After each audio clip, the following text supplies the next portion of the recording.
There is no more delaying. We are going to start this game. We're going to get there and we're going to do things and it's going to be amazing. So this is session 2 of Monsterhearts 2. Once again, we return. It was never going to be okay. How can I make these names longer? The subtitling. We are here. We've had our incredibly long introductory and session 0 session again because I'm bad at cutting things short. I'm bad at abbreviating things. It's all on me. It's probably mostly on y'all too. I'm blaming all of you. I don't know why I did that thing where I took it on me. I'm not that sort of person. Okay, we're gonna play a game.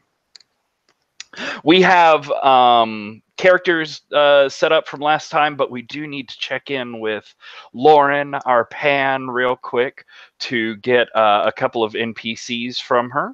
So we need a god NPC with some sort of like pop cultural or artistic touchstone so that we can envision them in our mind. And we'll need a normal, boring, we don't even care that much about them mortal. Oh my gosh. So the god I'm good on, I went with Ziba, who is the god of well, sort of. kind of. I think it was like to do with like love and like unity and like sex, that kind of thing. Yeah. Oh god, I'm sorry, I'm not prepared. But that's kind of their jab, like love and like love and stuff. And I chose the artist like Kishibashi, who's a violinist and like pianist, like he sings, like he's just a very multi-talented like performer. And I think I picked him up mostly because he's just like unicorn farts and like I believe in you, like loveliness and like spirit and that kind of thing.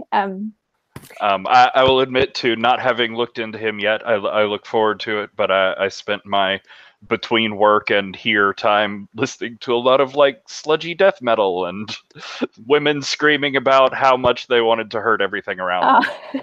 I feel very ready for Hodor now. He's kind of the opposite. He did like I always put on play his live performance with the Vitamin String Quartet. So like they he liked the Vitamin String Quartet, so backing him for all of his like original songs and stuff. So I think aligned nicely with like the like Pan stuff. I like that Pan can't sing and was like, yeah, at least I got the violin, and then like Ziba turned up and she's like, well, fuck, like I don't even have that now, okay, but she can still dance rings around him. He's a Japanese guy. I think his name prior to being a god is Yuto, which they told me was about harmony and love again, but the kanji looked fake, and Alex confirmed that. So I'm not sure what it means anymore. Yeah, and he fully wears like this. One thing I saw about Ziba was like they're represented sometimes with like a cat head, and I was like, oh, well, then he's just like fully a cat guy. So I reckon he fully takes care of like the pantheon cat or cats. And when he's like slumming it in the pantheon, like wears this big oversized like a bright yellow cat jumper with like a big like black cat face like right on the front kind of thing. Oh, and his hair is like, I love his hair. It's like real like 90s frosted tips. Amazing. And his general aesthetic is kind of like a bit funky, like lots of jackets, like sort of posh formal jackets with like sneakers and that kind of thing, and like suits and like he often wears like like ties that are undone like at his gigs, that kind of thing. So it's a bit like imagine like the fashion that a lot of kids wore at high school when like you were in your second or last year of high school, or not like dressed like adults but you couldn't afford good clothes, I guess.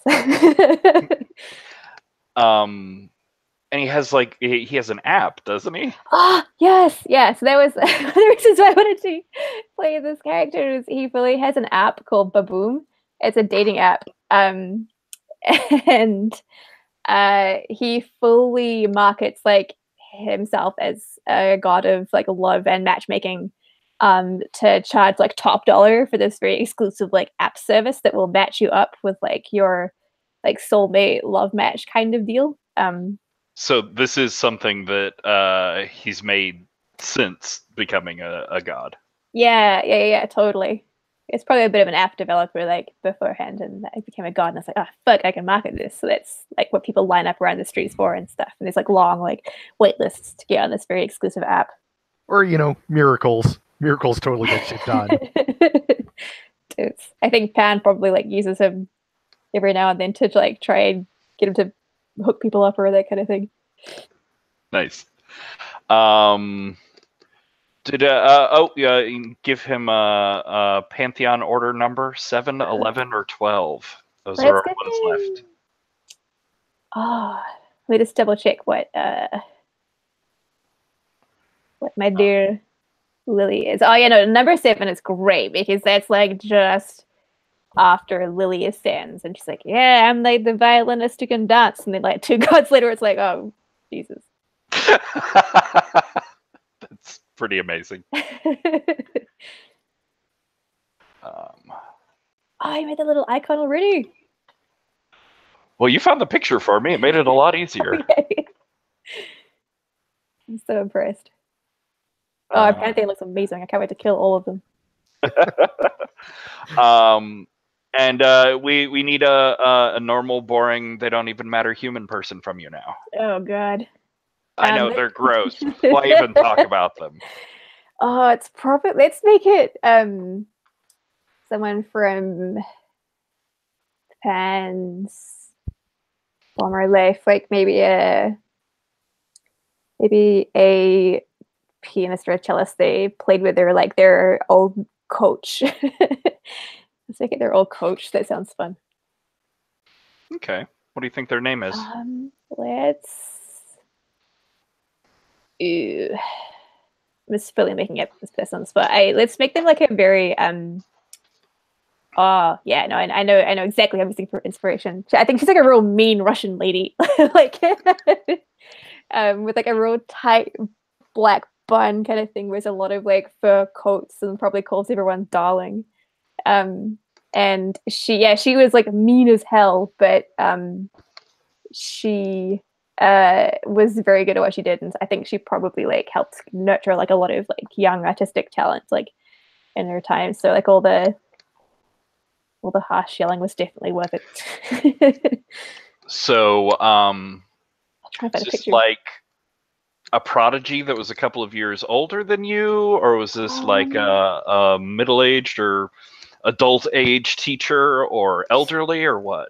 Probably an adult age teacher who like had an affair with my choreographer.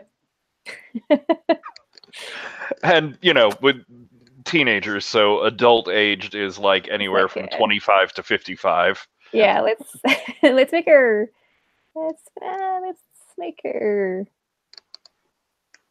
35, and she looks a bit older because she smokes a lot. And she's very severe. She's very severe. All right, cool. So then it's not as much a surprise for you, but you do get the opportunity here between the various gods that we have left, 6 of them, I think, and 4 humans. You get to kill someone. Oh my gosh. Oh, and Soma and Yogmunder already dead. Yep, as well as Nyx, the Ancient One. Ooh. Does anyone have any particular ties to people, just so I know who to kill exactly? I'm kidding. I think there were some notes over here. Alright, so first, Hina owns newer.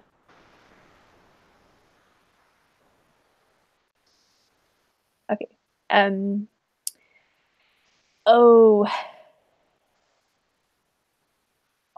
I just made myself feel sick. I thought about Amy Winehouse. Oh no! And like, is it the 2024 club? I was looking at Tanner.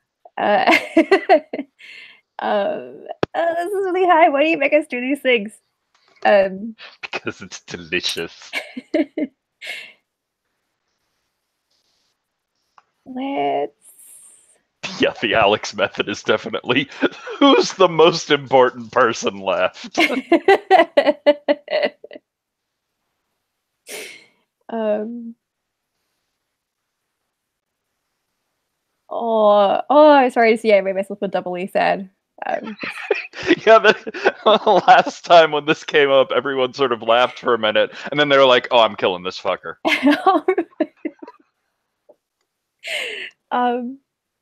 Let's kill. I can't kill Brandon Flowers. That would just make like young Gerlard sad. I know I gotta kill Tanner. I just cause she sounds like a Tar of Tar, like we're a bad girl, and Tara's death makes me sad. Sorry, those victim spoilers. Oh, she's all dead. I have one left. One little godling. We really went hard on your NPCs. It makes sense from a sort of psychology standpoint. The other ones out there are either ones you just invested creative energy into making, or you watch someone else invest creative energy into making. You're like, oh, I don't want to step on the player, but screw the GM. It's sort of it's not a complaint. It's just an unintended or like an unforeseen effect of how I set it up. Where I thought about it afterwards, I was like, oh, that totally makes sense. I probably wouldn't kill a fellow player's thing either. Makes any sense. Also, we would hate whoever kills Baba Yaga. True. That one may be oddly sacrosanct. Yeah, I was gonna say my decision was largely informed by how much I enjoyed listening to the Killers. So tell us something about Tanner's death, about Eris's death. It's gonna be she's quite late in the Pantheon. Yeah, she was number 11. What do you know about her backstory? Like, do we know anything about her, or were you just like, this is Tanner?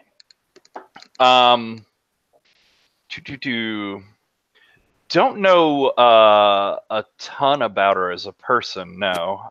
We could maybe dig into flashbacks to find out more there. But she definitely took up the mantle that Soma sort of dropped when she OD'd. Very debauched into like drugs and getting other people intoxicated as well. Very emotionally manipulative, perfectly manicured, like $1,000 nails that would just scratch into people's brains and drive them slowly crazy. Oh, I'm sad I killed it out.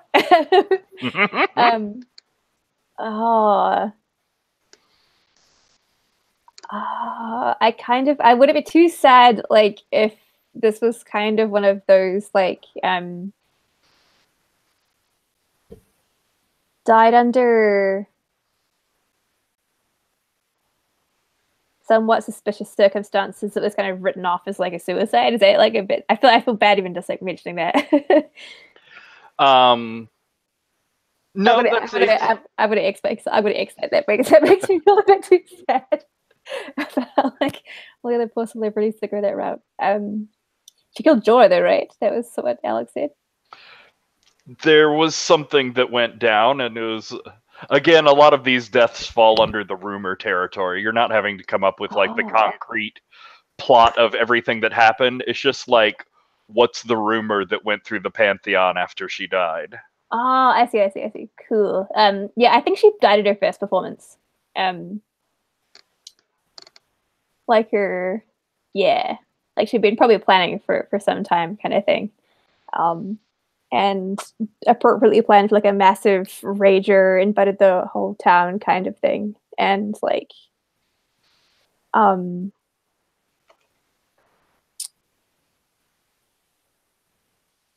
was it like an on-stage sort of thing, or was it before or after? Like, did she perform? Was it before the performance, or mid or after?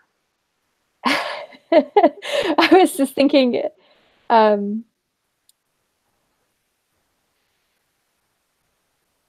let's go for after the let's go for after the performance. Okay. At the after party. Cool. And who do you think the general rumor like pins it on? Was anyone close? Was anyone close to Jor particularly? He was beautiful and soulful, so potentially everyone. Maybe.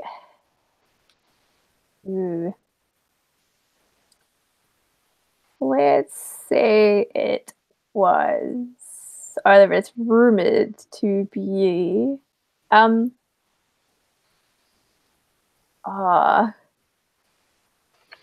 of want to make a Baba Yaga. It would make sense. Baba Yaga is like is definitely one of the old guard. And obviously Faust isn't a huge fan of Jor, so Awesome. I kind of like that it's like Baba Yaga was there. Baba Yaga wouldn't do it. Did Baba Yaga kill Eris? Yeah, that makes sense. Oh, yeah, they did it. No I'm one- sure there was a good reason, or at least a really glam one. Oh my god, Yes. did they film it? It must have been beautiful. And I think like no one like is upset at the prospect that Baba Yaga killed Eris. They're just like, I think Baba Yaga killed Eris. Yeah, that makes sense. Like, it's okay. It's Baba Yaga. All right. So all of the hard parts are over. You can feel bad with just the shame you have and no more. I'm sure the rest of this will be all roses and wonderfulness. No, I will have all the shame. So we have our city, unless anybody came up with a brilliant name for it over the last week.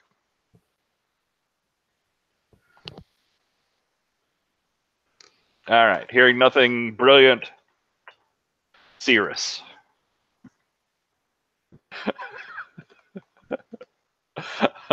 Hearing nothing brilliant, I'm going with the name a 4-year-old could have come up with.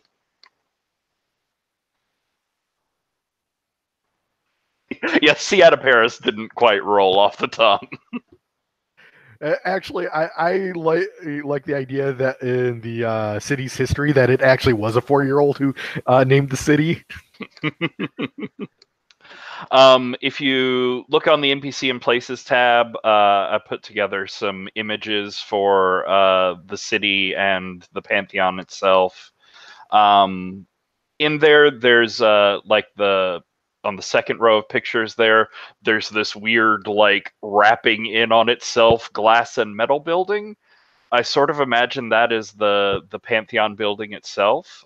Given what y'all talked about, what I see is sort of like this lost to time ancient ruin Colosseum thing sort of rose up from the earth, rebuilt itself in its sort of ruined glory. And then when it was there and complete and unlost from time, immediately this like glass and metal construction shell monstrosity grew around it and through it and ruined the freshly unearthed, recreated ruins feel. So you have this like ancient ruin trapped in this modernistic glass bubble. Just thought that was interesting. But I think there in the Pantheon building, y'all are having a gala, an art opening, an exhibition of godly talent. It's not the whole Pantheon, but obviously it's the 4 of y'all, unless someone has something creative and character driven as to why they aren't signed up for this or doing something different. Out of the other gods, Baba Yaga and Oshun are also putting on exhibits, and there is a piece from Eris that will be displayed posthumously, as it turns out. But I'd like to go around first and hear a little bit from each of you about where your corner of the Pantheon slash other place that you hang out is your place. And, you know, if it's not in the Pantheon, I think it'd be interesting to find out why and where. But, see, you always end up in the same order. I think it just goes alphabetical. Huh. Wow, how have I never noticed that before? That's amazing. Well, we'll go right to left. So we'll start with Ryan. I get to cheat a little because that was my impossible, beautiful thing from the last one. That Baldur's Hall in the Pantheon is actually like a proper hall. Like, you could put tons of people in there. Probably tons of people do fit in there regularly because he's a very popular sort of god. And it's, you know, beautiful, like flawless white marble and gold and stuff all around the walls, which is not at all what these old ruins were. Historical societies would probably be incensed by how much he's changed the place. And it's all like shining and wonderful, and you can't actually enter it if you have ill intent. So I don't think Faust has ever been in there because I don't think they're capable of anything but sneakiness. Who would want to go there? Everyone.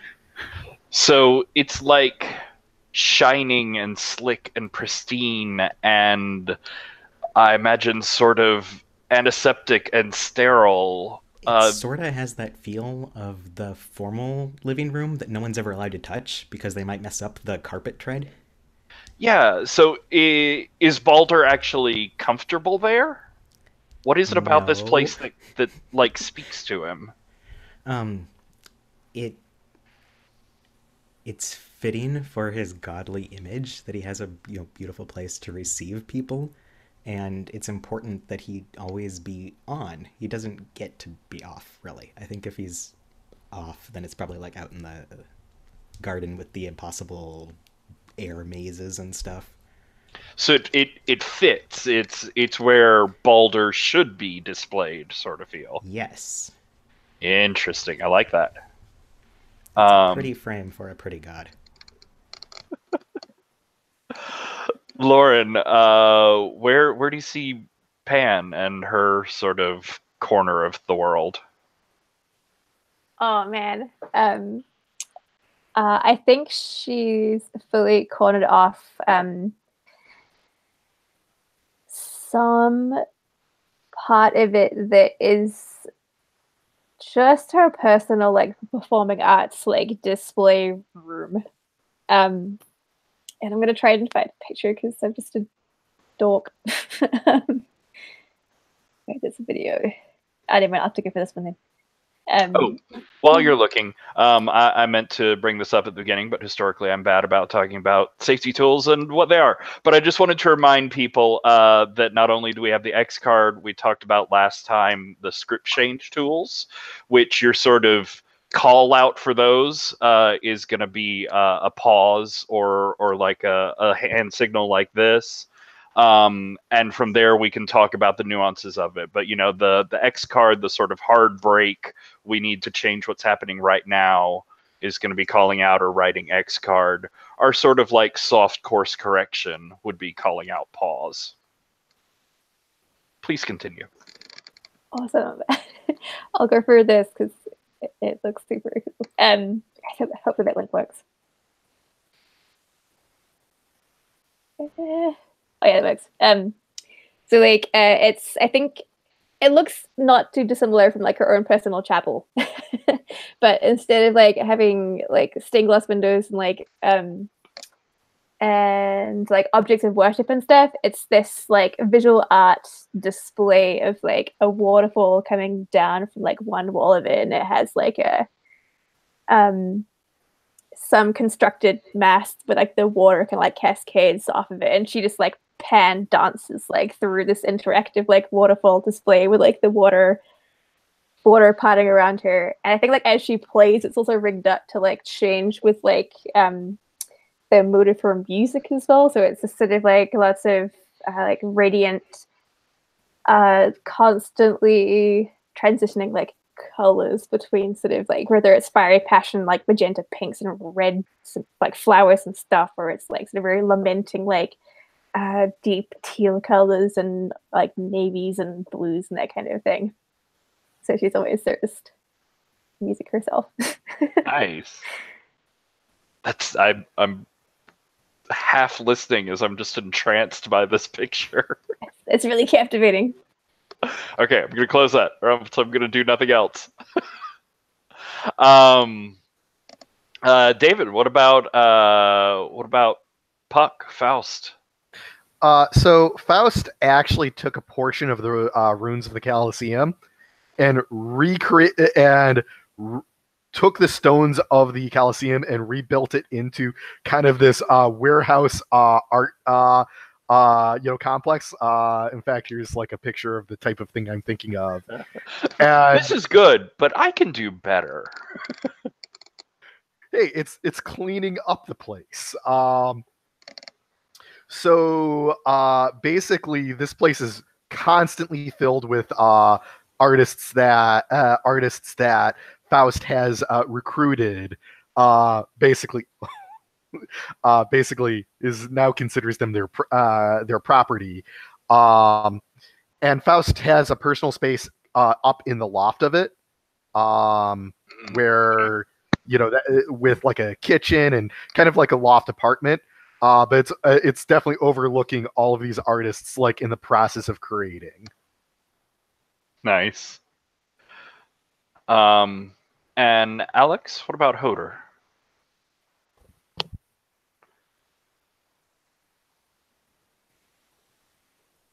Sorry, I was trying to get an image to do things, but images are hard. Truth. So I don't have that, but I'll use my words. Like a real RPG. Oh no! I like the idea of like Oda taking over a portion of the garden and just like completely trashing it and rebuilding it Hoda style. So I think it's like this beautiful like portion of the garden with all these like beautiful glass flowers have just been smashed and then like rebuilt, tied together with mistletoe, and just like covered in frost. And these like recreated ice sculptures of glass. That's cool. These like bio-sculptural mosaic pieces. Yeah. And then in the center, there's like a room made of ice with like steps leading up to it, kind of like Elsa's tower that Hoda just like sits in to purvey her like lands. That's so cool. You could say it was ice cold. I apologize on behalf of both of us. At least one of you has some proper shame. I regret nothing.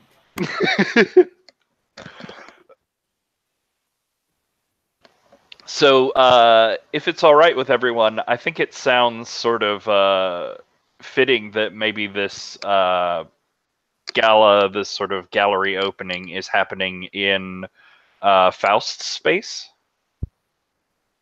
Faust totally loves to play host. I mean, if other people don't have particular objections, I could definitely see Faust having manipulated things in that direction, certainly. Oh, I'm just having this small gathering. Everyone's going to show up. Just a small gathering. Cool. So I'm gonna go through. I'll give you all a couple minutes to think by describing what the other three have as exhibit setups. And then I think maybe just given the timing, we'll take our 5-minute break. We can come back and you can describe your setups for each of your exhibits, and then we'll get into the gala opening itself. Sound good? Cool. So our three, we have Eris's posthumous sort of presentation. Which she has a large section of this space that's sort of cordoned off as her own, literally cordoned off, but only one piece in it. And as you come up to the space, there's these like line after line of wrapping police tape, sort of like blocking off this whole area. You get several layers in, and they're just these like spiraling lines of do not enter signs and beware and no trespassing and things like that.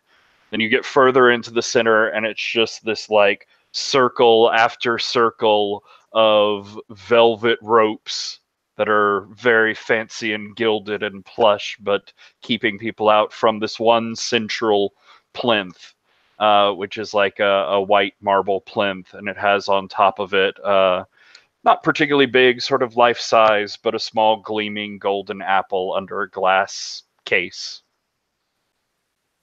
Then you have Oshun, who she herself sort of is the exhibit.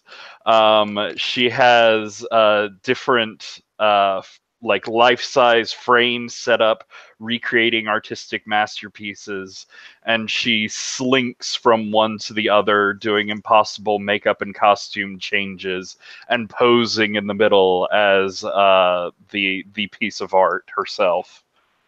And then you have Baba Yaga, who has this area of the space walled off in these like silken maze tunnels, that as you go in, they're all reds and pinks and purples, and it's like walking through a giant blood vessel system as you go through, and these like silken walls contract and pulse and move around you, and there are odd lights glowing in different parts of it, and these strange silhouettes of people like on the other side of the silk that are almost like reaching and pressing up towards it. And it seems far too long and goes in odd angles and directions that seem like you should be outside of the building.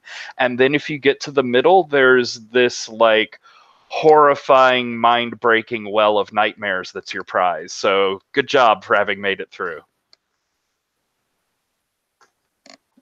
And those are their artistic presentations to the world, or what they plan at least. So I'm going to grab a song real quick, and then we're going to go take a 5. And then we'll come back and hear yours. And I think just given our recent death here, I'm going to put up the one performance that Eris got to do. Should really start doing these things earlier. My computer is so slow.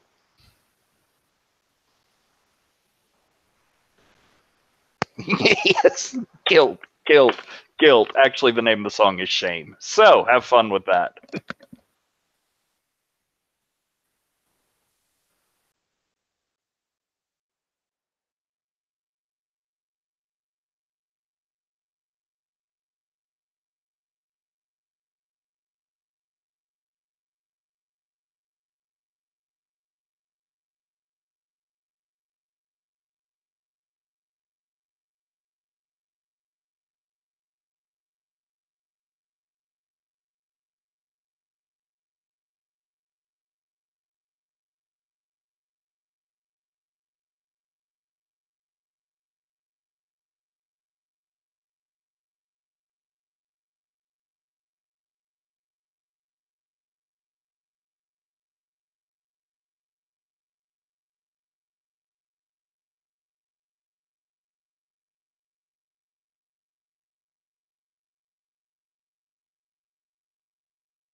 Welcome back. Part of my things I was going to be working on, and didn't quite there, but we'll catch up right after the fact, is talking about the storyline uses I am putting to videos. That one was a cool video that you should watch, but not particularly storyline or plot important. Besides the fact that it was her one and only performance before Lauren, the mean and cruel player, viciously killed her. You're just saying that because I'm literally the only one who's stressed about who it's gonna kill. You are correct. And I feel bad about it. Thank you. You know everything isn't all your fault this game, right? I don't know. It still could be. Well, I mean, we can still all blame Pan. Okay, one last thing, because my mind is a fractured, non-structural wasteland. Dave was really awesome and presented me with some like pared down versions of the moves that I'd come up with. And I'm done stressing over them, and I'm just going to play test them out and see how they feel in practice, rather than trying to figure out what I think about them or what was absolutely precious and necessary from my work and what he killed and destroyed with his awful edits. No, none of that's true. I'm sorry that I ruined everything. You have ruined everything, except it was Lauren's fault. So, hey, get out of jail free card. Yay! No, I really like them, and they're a lot less cumbersome. So they're updated on the Thingamajigger Moves tab, and we're going to be giving them a try this time. So, back into it. We'll stick in the same order this time, but who knows? Maybe next time I'll change it up. I'm crazy. I'm unpredictable. But Ryan, we're going to start with, what is Baldur's presentation here at the gala opening?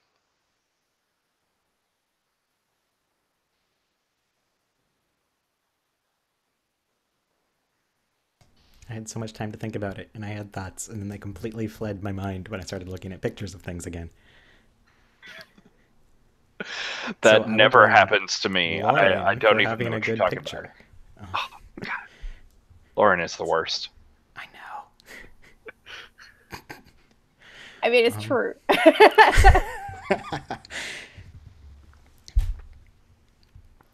So, Baldur's is really not very inspired in a lot of ways, probably. It's like a, not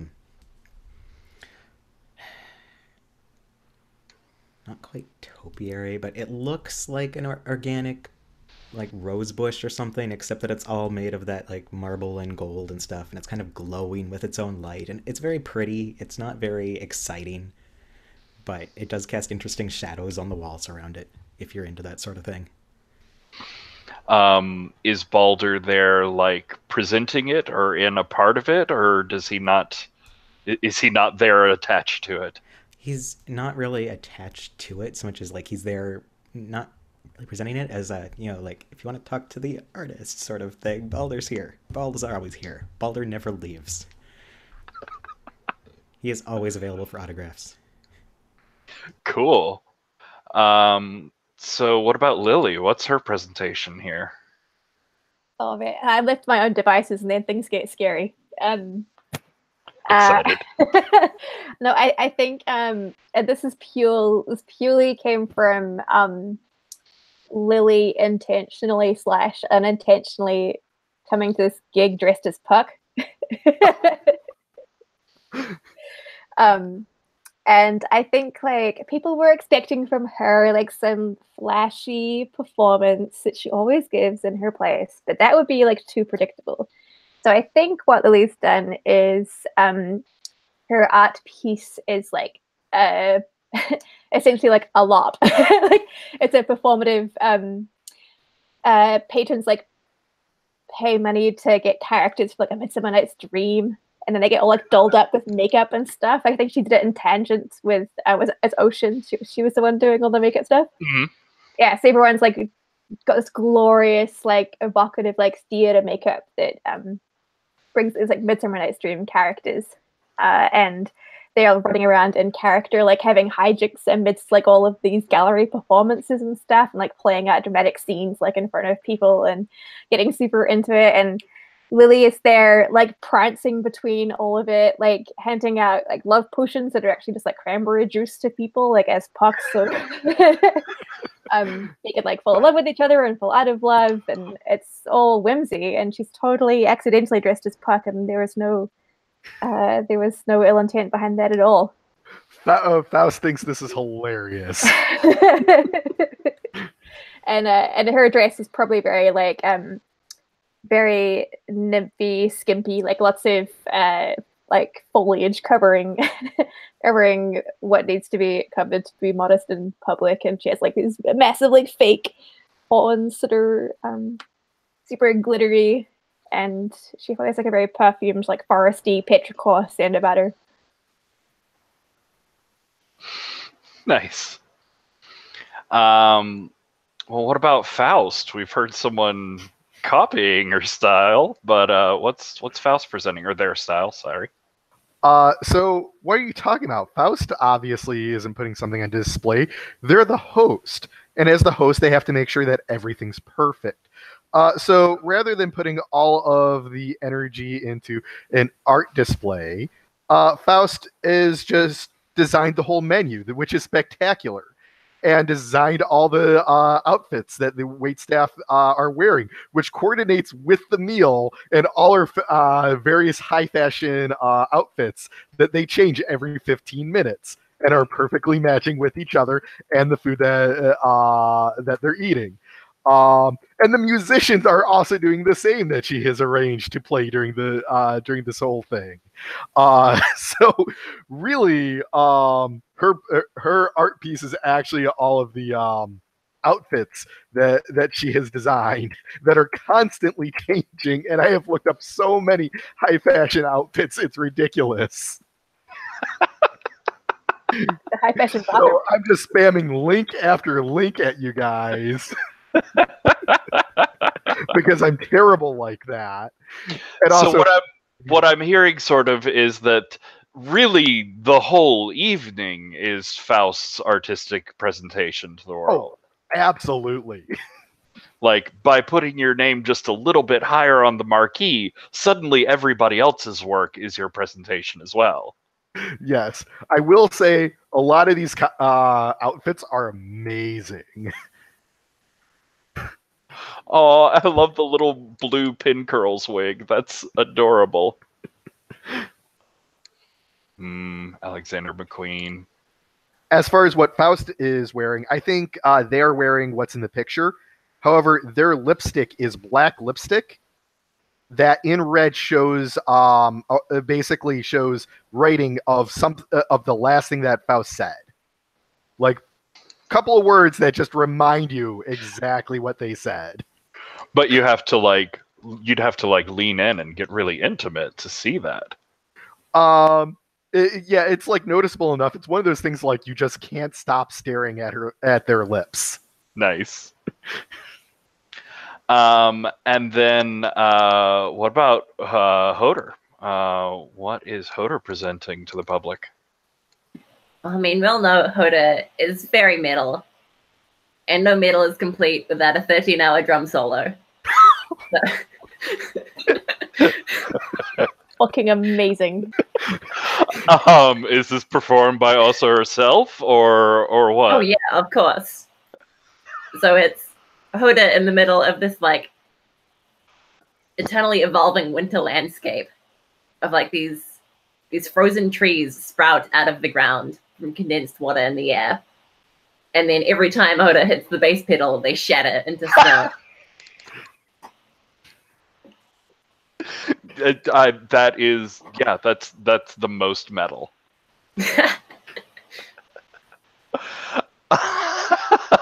That's so amazing. I'm taking a moment with that visual. It's a lot to take in.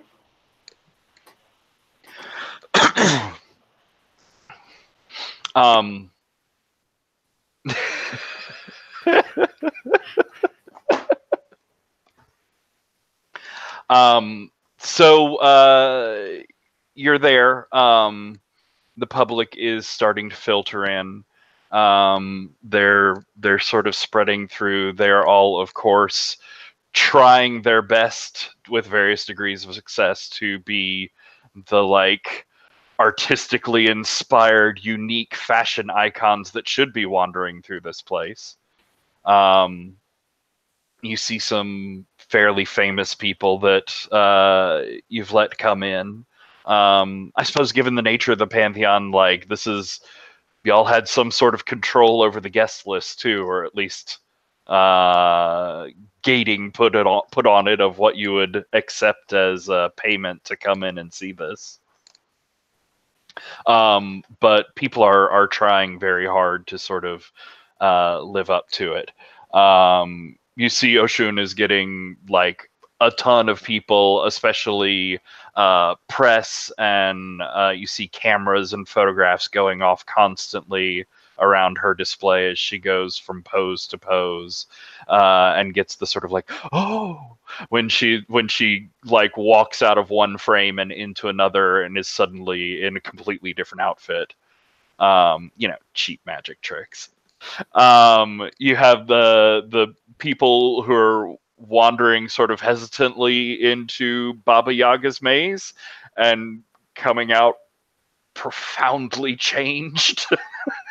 Just really affected at a deep and unsettling level, especially if they found their way into the middle. And there's a bit of confusion over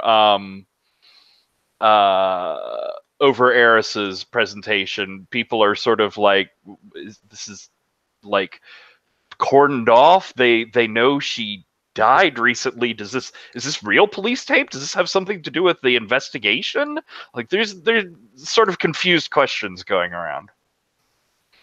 But as our camera comes around, Balder, where are you right now? Balder is probably talking to some fans. Fairly close to his exhibit. I mean, there's like wait staff coming by, making sure that everyone has hors d'oeuvres and drinks and stuff. And he's chatting, probably like, white suit with a like pale blue floral print shirt, no tie because he's being approachable and not too formal, and his perpetual like pale white, tiny white flower crown, and just trying to be amiable. The price that he charged was pretty much the DM him on Twitter and he'll get you in sort of thing. just show me a tiny bit of affection. So yeah, you there are a couple fans like gathered around you, and there's one. She's a younger girl that's in like this patterned and flashing LED laced dress that's in this like cascading sort of waterfall effect down her. It's all right. Some of the LED strips are a little like stiff, and it's a little awkward looking to wear, but the light patterning effect's very nice. But she's just she's trying to talk normal to you. She's like, oh, so did you the pieces, did you carve the flowers, did you carve the flowers yourself, or the sculptures? And like the whole time she's vacillating between just staring like lost at your lips or like your cheekbones or like the way the light just hit your finger as you were pointing at that. But then she like rallies herself. She's like, nope, I'm holding it together. I'm being cool. It's amazing. I'm amazing. And Balder is doing his best not to acknowledge how nervous she is and trying to let her save face. And he's like, oh, no, I didn't carve them. I sort of grew them. It's a thing. I'm not nearly as good at it as Hodor. You should really see her sculptures. They're much better than mine are. And it's fine or whatever. I'm sure we'll get over there later. Yeah. And I know Pan would love to see your dress because that's exactly the sort of thing that she's into. And yeah, Boo is trying to sit on my mic, so I'm holding him away from it. Apologies for the purring. Oh, is Pan here tonight? I hadn't noticed. And Balder just kind of looks around like, oh yeah, of course she's here somewhere. She's always here somewhere. But she's so tiny, how are you going to see her through the crowd? And I... Wow, Balder has been learning from Faust. Shade thrown. Oh, no, he doesn't say that out loud. It's just, it's hopeless. There's no way he's going to spot Pan. Although maybe with the big horns, I don't know. Oh, it's not something my character says. It's just a fact. I know. I'm sorry. I was going to say, I think as you're sort of like smoothing over her awkwardness and her like weird questions and not making her look foolish in front of the other people around and the people that she came with, I think that might be a turn someone on from Balder. I mean, totally. Honestly, I think sort of like sneezing might be a turn someone on from Balder. Yeah, I think looking in her direction probably counts, but he's trying to be nice to her, which is probably more than she expected. Oh, and can I say that I worked very hard to get repeatedly arriving Wombat. So at some point we may need to play the Wicked and the Wombats. I already want to play that. Let's play that right now. I got a 10 because I'm super hot. You are super hot. It's true. All right. Gain a string on them, and they choose a reaction below.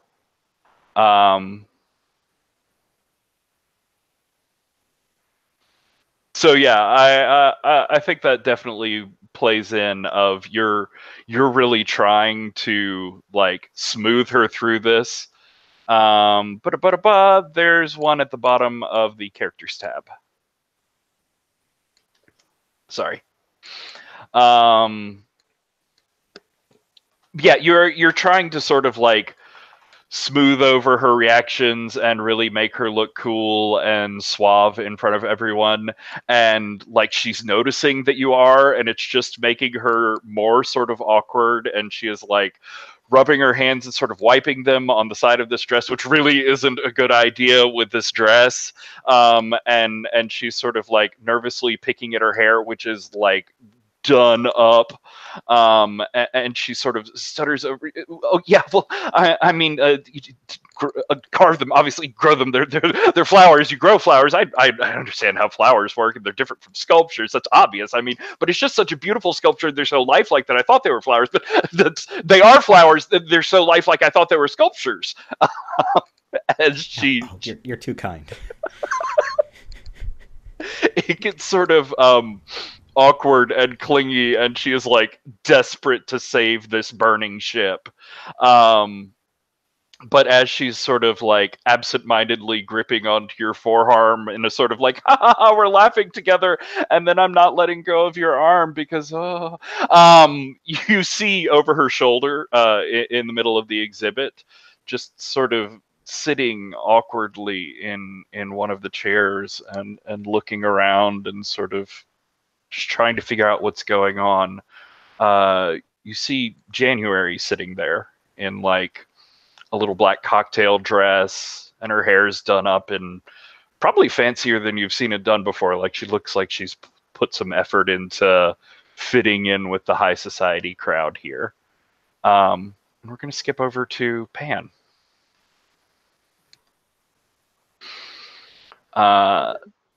So Pan, you're where are you right now?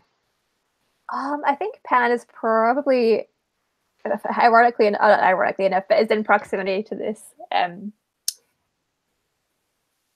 in proximity to Boulder. And I think she's just on her violin, sort of like prancing around, handing out like little tiny vials of red cranberry drink and passing out like Midsummer Night's Dream quotes to like, or prompts to people who are a part of her performance. And she's dancing around like this couple who are having like a clearly like a lover's quarrel, like in character, and they're all like sort of theatrical, like made up, and it's sort of small crowd as they're like getting super into the scene.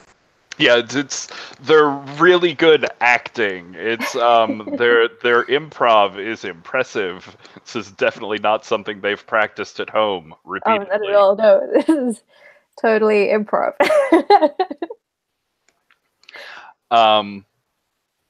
So yeah, do you think like you were seeing this interaction that was going on there with Balder? Yes, I think like she definitely has an eye on Boulder because like it's very very adorable. So innocent and sweet. But then I think she also is more drawn to like January. And sort of the background, she's sort of like quiet and alone, kind of like not like super involved. So I think like she'll probably prance over to January.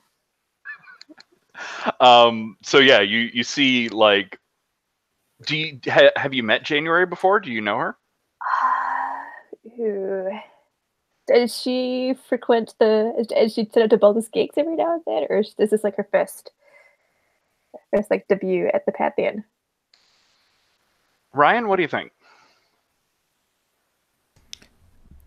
Is this the first time you've seen January since you became a god, or has she been hanging around? I think it might be the first time I've properly seen her since becoming a god, because I like the awkwardness of that. Because why not make everything worse? So I don't. Sorry, I was just gonna say, Balder, you see her sort of like sitting there, and you're very shocked, and she's looking adorable, and in the middle of your art piece, and you're trying to pull yourself away from this fan, and I think Lily just like swoops in and is sitting next to her. Yeah. I think Lily even probably like throws a little like a little ivy lay like around like January and like sort of loops around her neck to pull her a bit closer, and it's like, you don't seem to be enjoying the festivities very much, but there's much to delight in. I haven't been to many festivities like this before. Oh, that is fair enough. Well, I'm more than happy to show you around, although I do beg your pardon. I caught your eye drifting towards a particular gentleman dressed all in white with a white flower crown. Oh, well, you know, I used to know Ian, but I heard he was putting on a show. That's why I came. He's been a while since he's done anything like visual. Oh, sweet. I think like Pan leans it a bit closer. And like pulls on the ivy a little bit to like bring like January a little bit closer, and she's like has like a wicked painted smile on her lips. And just like, well, if you would like me to introduce the two of you, I could do that. Well, I mean, I don't need intro, and that her eyes are like cutting over to this girl that is getting closer and closer up on Balder, and like now has one hand on his bicep as well as one hand on his forearm. She's like, maybe that would help. What? I'm sorry, what was your name again? I am Pan, but tonight you may call me Puck. Oh, I'm so sorry. I just got here in town, and I'm sorry. I've been following Ian's stuff. Of course I know who you are. I feel stupid.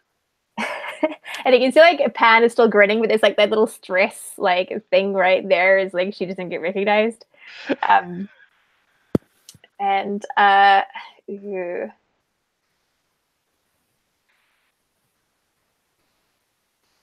I think she, I think she like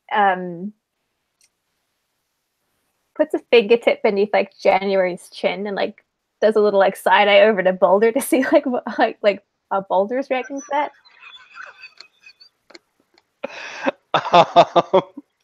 All right, so I feel like we're moving into move territory, but do you think you're making a move, rolling a move on her, or rolling a move on Balder here? Oh, good question.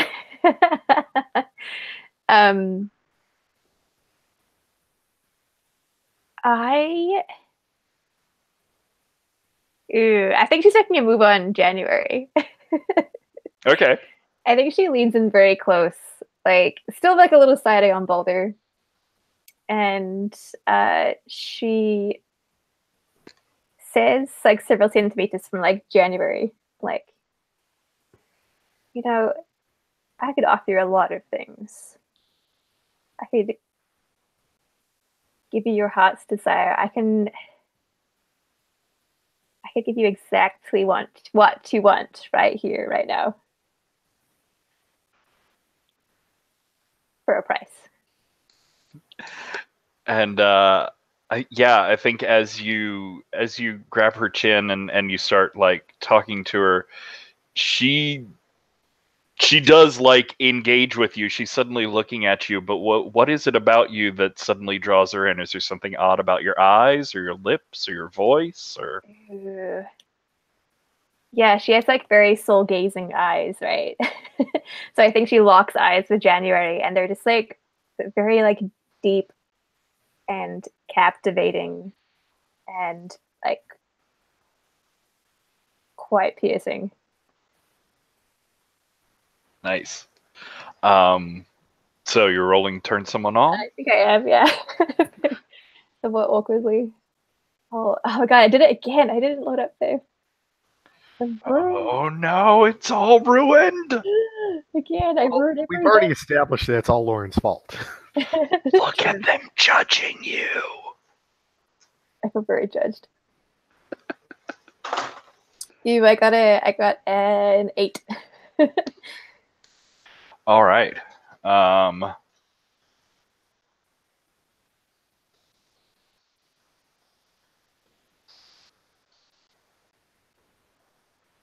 So I think I'm going to give you a string on her. Ooh, nice. And then I think I say to her, like,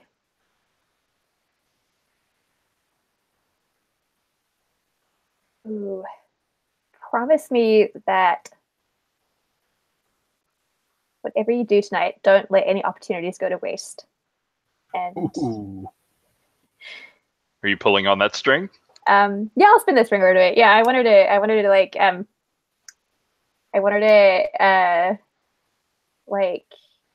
pretty much cause a scene by intervening with I deliver her best life, and like she's just sitting here in the corner looking at Boulder with this fan, like she should have stood over there and like live her best life right now. Oh, so you want her to go break that up? Yeah. I think she's a neat introduction. I think I lean close and I'm like, you know what? You don't need my help. Like, you're clearly a woman of like great strength and independence. I think you should. I think Pam gives her like a push. Like, she's just give her like a little like gentle fairy push, like in the direction of Boulder to like project her towards like the couple. Nice. And you know, in general, when you pull a string on an NPC, like I'm supposed to tell you what it would take to get them to do it. I don't think that's a thing here. I think you have presented exactly the thing that she would like to be doing right now. You have just pushed her out of her own hesitation, sort of thing. Oh yay. So we'll see how that goes in a few minutes. But Faust, where do we find Faust? Ooh. That is an excellent question. Master of ceremonies over this whole thing, directing your fashionista waitstaff around. Oh no, they already know what to do. They better. I think I'm chatting it up with Bubbles.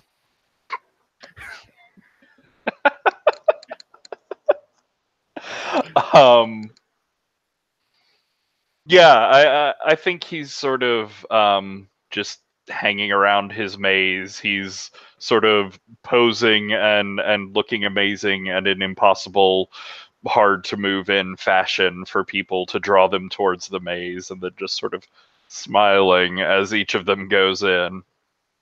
Yeah, so I think Faust is like, it is the most hurrying experience I've had all week. I must own it. The maze. Oh yes, the maze is fantastic. It is a special piece that I put together just for this occasion. Well, I have never. It has been a long time since I've seen so many disturbed people. Truly fantastic. It's one vision. I mean, a nightmare that spreads too far, it starts to lose its effect. It starts to become an urban legend, an expected thing. It's really the surprise of the whole situation that's the key. I quite honestly would live in my private collection. Oh, this is too beautiful for the general public. But what's the point of art that's just away in a collection? I mean, this is an interactive experience. It's not just a piece to be gazed at, it's a piece that gazes back. It's all about the right gaze. I think I reach down and touch his hand. I don't know, Faust. It has a hunger. Do you think you can fulfill its hunger? Oh, you should know by now. God,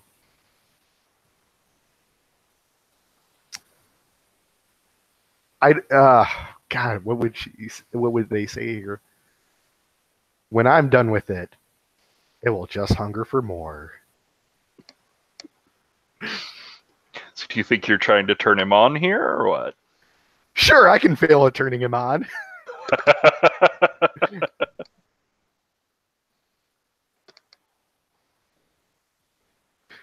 That is a 3.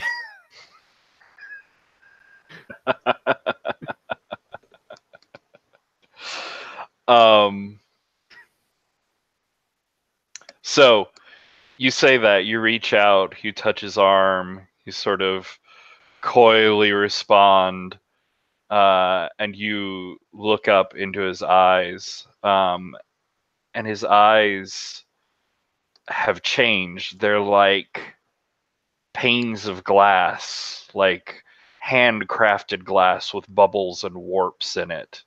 And you can see a sort of like reflected firelight flicking in them, as he looks down and says, I don't know that you quite understand its hungers. Let me skip over to Alex and come back to that.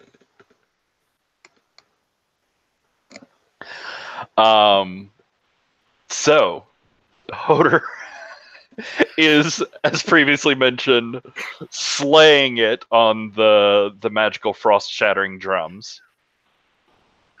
Of course. So do you stay there the whole time, or do you get up and circle around in breaks? What do you think? Yeah, gotta circle around in breaks. And you can come back and hit the drums harder.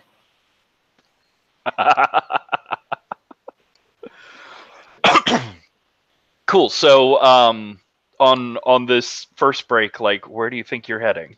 What catches your eye? Or who? I mean, I really want to go through the Baba Yaga maze, to be honest. Really? Yeah.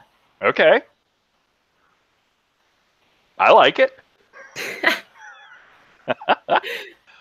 Gotta see this, like, soul-devouring monstrosity in the center for myself. I have a question for you. Do you approach it with a sense of, like, skepticism or delight? Delight, but you'd never be able to tell from looking at Hoda's face. Blank and unreadable. Like a slight twitch upwards in the corner of the mouth.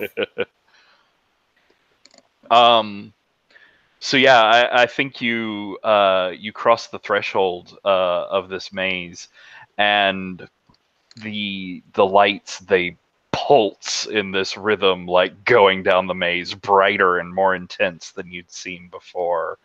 And right here at the entrance, some of these silhouettes, these forms on the other side of the translucent silk, like they rush up to the sides, and it sort of constricts in on you as their hands are reaching and brushing and coming towards you.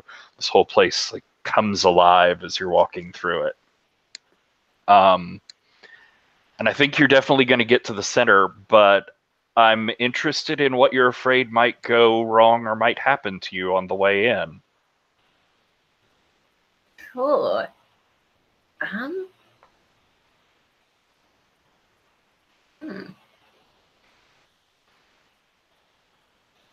What is there to fear from a giant pulsating hallway of blood?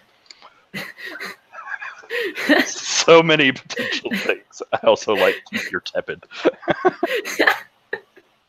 Oh, hurts, Ryan. Right here. Right in the soul.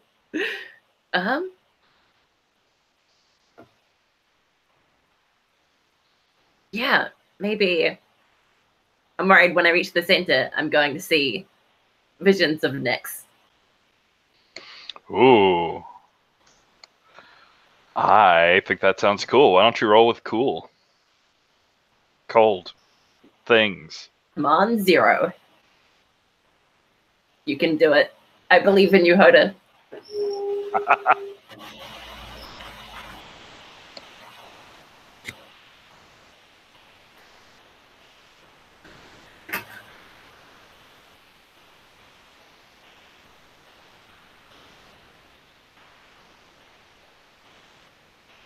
That is an 8. All right.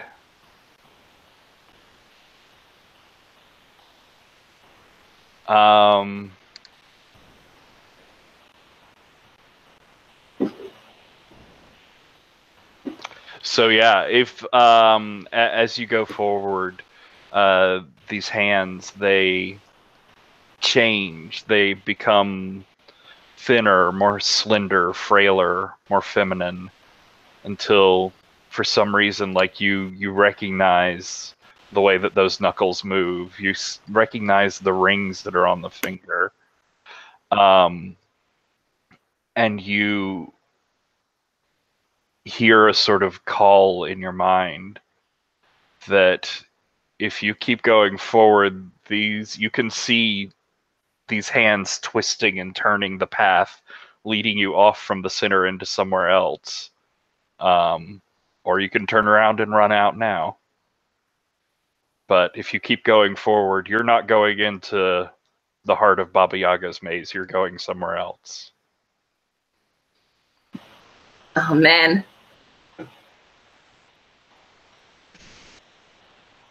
She's dead, right? She can't hurt me. I killed her. Exactly. I'm going to keep on going.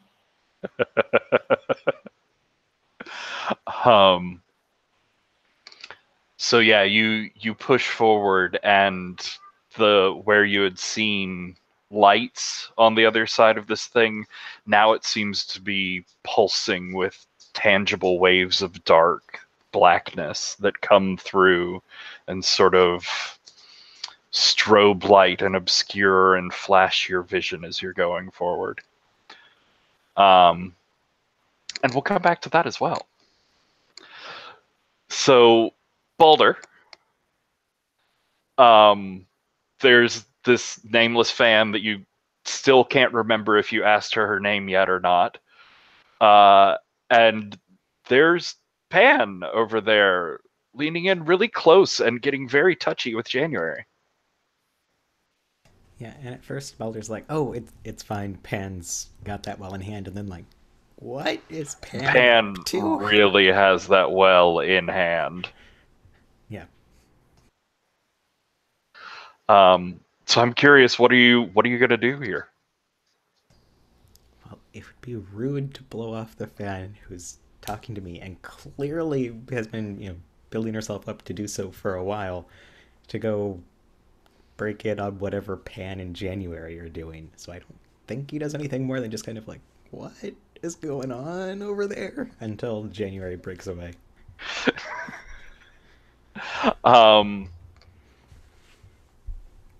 Yeah, I'm interested in you maybe keeping your cool here. With I don't this, have cool. I'm even more interested in it then. Yay. You've got this super fan right in front of you, and her sort of ego on the line. You have both January and Pan looking at you right now. So, what are you afraid might go wrong here? What are you afraid you might fuck up? I'm afraid that I'm somehow going to hurt this nice fan's feelings by appearing more interested in someone else, even though I do want to catch up with January. But yeah, I don't want to blow off someone who came all this way to see me, and there's no good option here. I'm gonna ruin everything. All right, why don't you roll with cold? That sounds exciting. Yeah, and Alex, I'm not tepid. I'm downright warm. All I have is hot. That's a 5.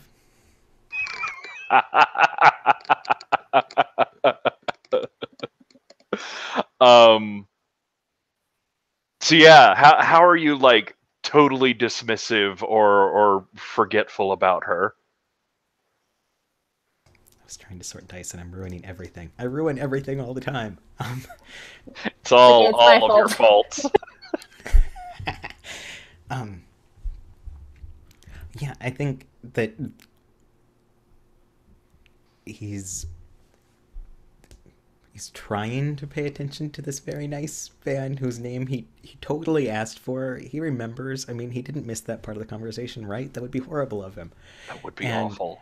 not quite realizing that, yeah, he's totally distracted by watching what's going on with January and kind of pulled away from her a little bit, and it's harsh. Is he not paying any attention? It's just so mean. And I think you only sort of like catch it and notice it as you're a couple feet away from her and she's just sort of stammered off in the middle of a sentence. Oh no, I'm awful. And she like looks from side to side to see if anyone's watching and sees you only like half caring about even noticing her. And you can see like she gets pissed off. And she turns around to go, and you see from the back as she's going, you see in her purse, just sort of half sticking out of it, is a press badge from one of the major newspapers in the She's country not very here. good at her job, is she?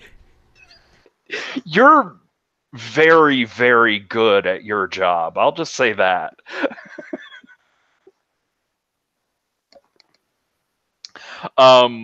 So yeah, that'll totes be fun. But you managed to...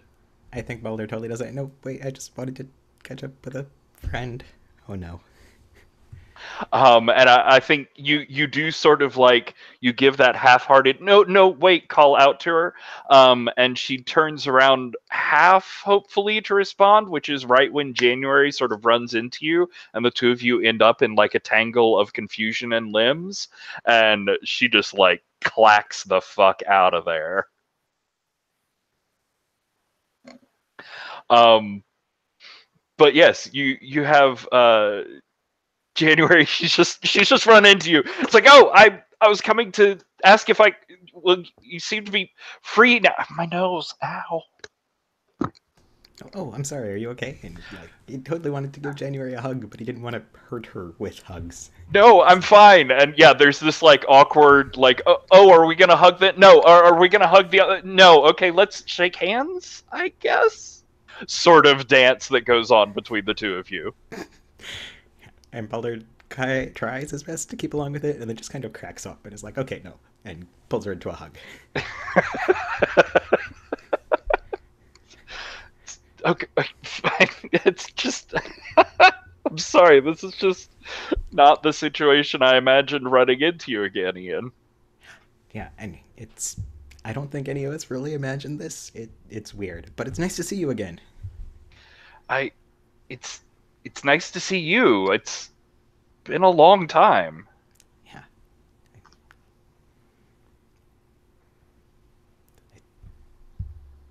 She seems to be expecting a little bit more out of that. Going for it and not really confident anything. He's like, so I see you met Pan. Yeah, wow, she's sort of something, isn't she? Yeah, she's a force of nature. And you see a moment of like the similar distraction that you were giving to the reporter there from her.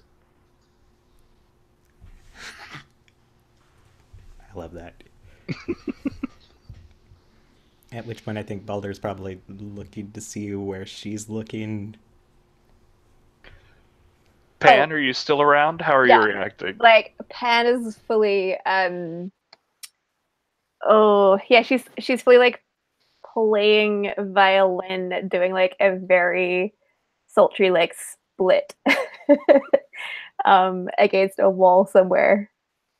Like nearby, I guess, or like doing very she's Oh, don't mind me. I'm just doing my musical parkour yoga. yeah, totally. Yeah. I mean, fully aware that like she knows like January's watching her and she's gonna flaunt that for sure. Are you trying to turn her on with violin splits I again? think I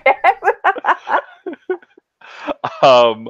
I don't know. By continuing this, are you trying to shut down on Baldur? Oh, me? I guess, yeah, which feels more appropriate. I guess I could try and shut down. I mean, you've already turned her on. I've already turned her on. We did that trick already. Yeah, let's try and shut down Baldur, I guess, by doing distracting acrobatics with my butt.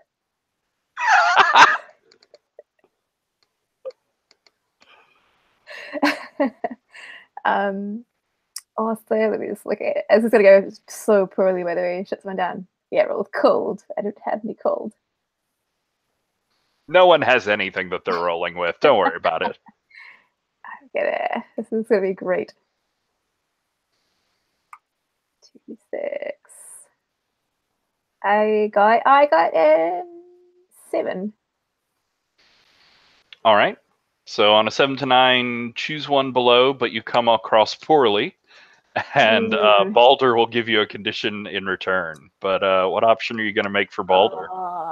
Baldur's got strings on me, I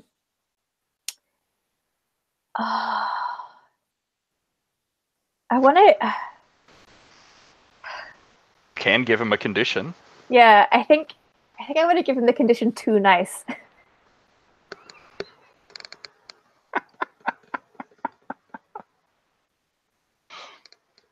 All right, and Baldur, what condition you want to throw back there?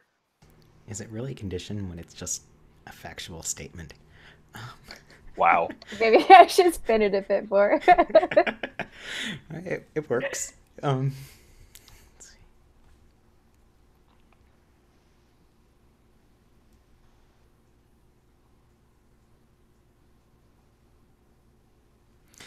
For Pan, I'm just gonna go with the last thing I said. So, force of nature. I kind of want to change mine to be like, I don't know, like not that hot. I'm as hot as you. Oh, that's great. All right, so we have force of nature and not that hot.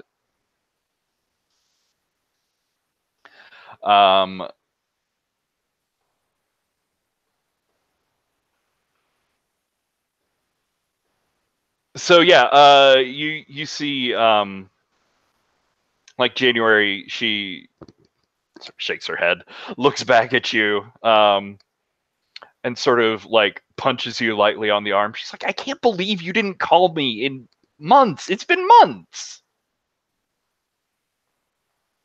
And she's sort of joking with you. It's very much like all of the awkwardness just cracked, and she's sort of just hanging out with you like she used to. She's not sort of like distracted by your godly sheen and the weirdness of the situation. And Baldur sort of rocks with the punch and rubs at his shoulder like, oh, yeah, you really got me, even though he's got, like, invulnerability. There's no way she injured him. And, like, well, it's been very busy with God stuff and this sort of thing. I haven't had a lot of spare time. Yeah, time to you myself at all. had to spend a lot of time arranging furniture on marble. Yeah, it's not as fun as it sounds. If it sounds Wow, fun. it did not. Yeah. And so, are you gonna stay like there talking with her, or do you want to go somewhere else, or what? Probably we should move a little out of this radius, or I'm gonna get other fans coming up to say hi, and I don't want to turn them away, but I'm also a little busy right now. So, Okay, so I think you turn to make sure that you like move off somewhere more private before you can be swarmed again, and you notice the swarm that's been moving in as the two of you seem to have almost been moving out of conversation. So why don't you give me a runaway to get out of the grasping attention-seeking crowd? I don't have volatile either. Oh no, it's almost like you don't have anything. Except hot. Just so much I hot. rolled a 3. You're, you're the best at all things. If I could run away with hotness, then I would be awesome at it. So we will come back to that. As Pan, you were doing some creative stretching. But you do see Balder and January sort of slipping through, or trying to slip through the crowd at least. That's good. January is following through on her promise that she made to me. He is. I think Pan also had her eye on that reporter. Interesting. I don't know what Pan's doing. Pan's just taking on a life of her own. You just have to follow the path that's in front of you. Yeah, the whimsical fairy path.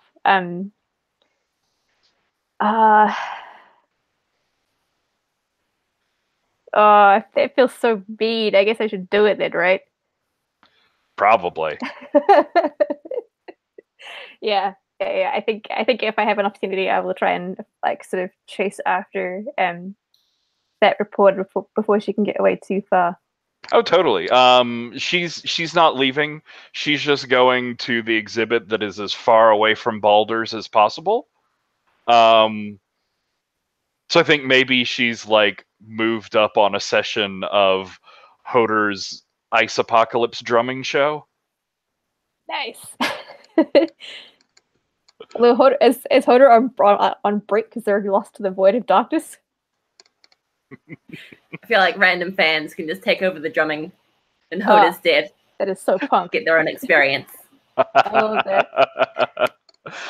So yeah, there was this like allotted 5-minute break, and then Hoder didn't come back from her break, and so things started to rattle and shake and hum a little bit in that area, and after like 7 minutes, these claws of ice just reached out, grabbed someone, and plopped them behind the drums, and kept poking them until they started drumming.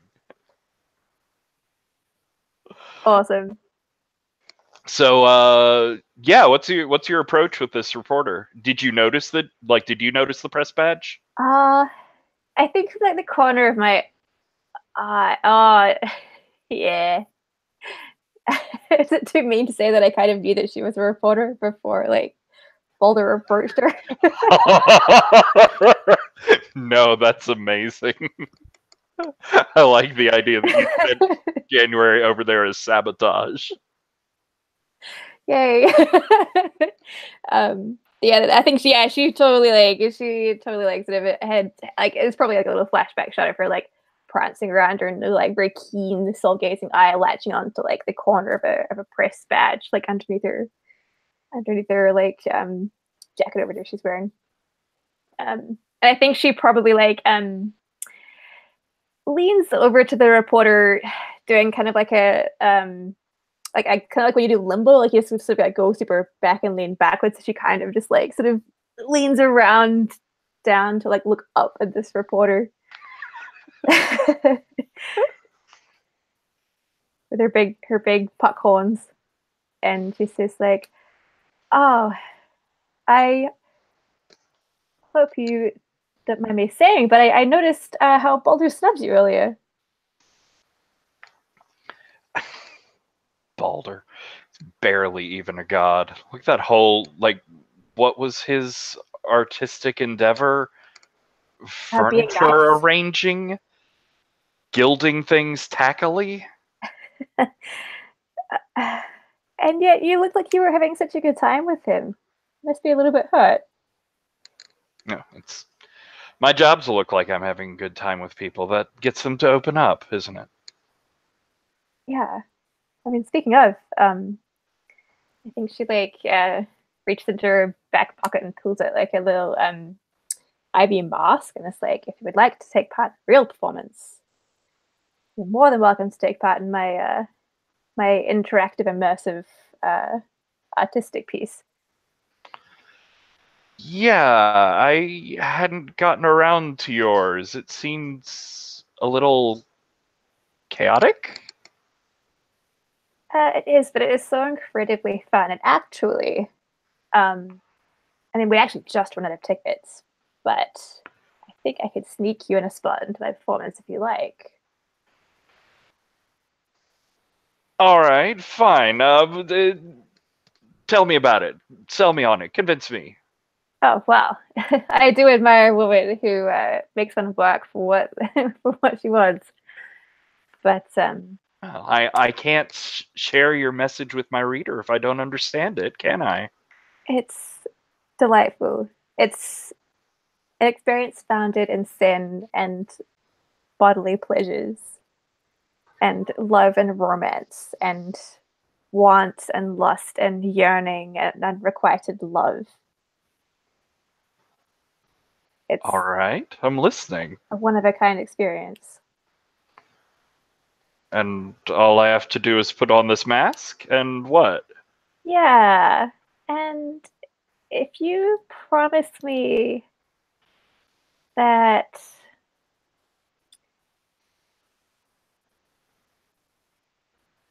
you report honestly on the kind of person Baldur is, I think that would make a fantastic piece.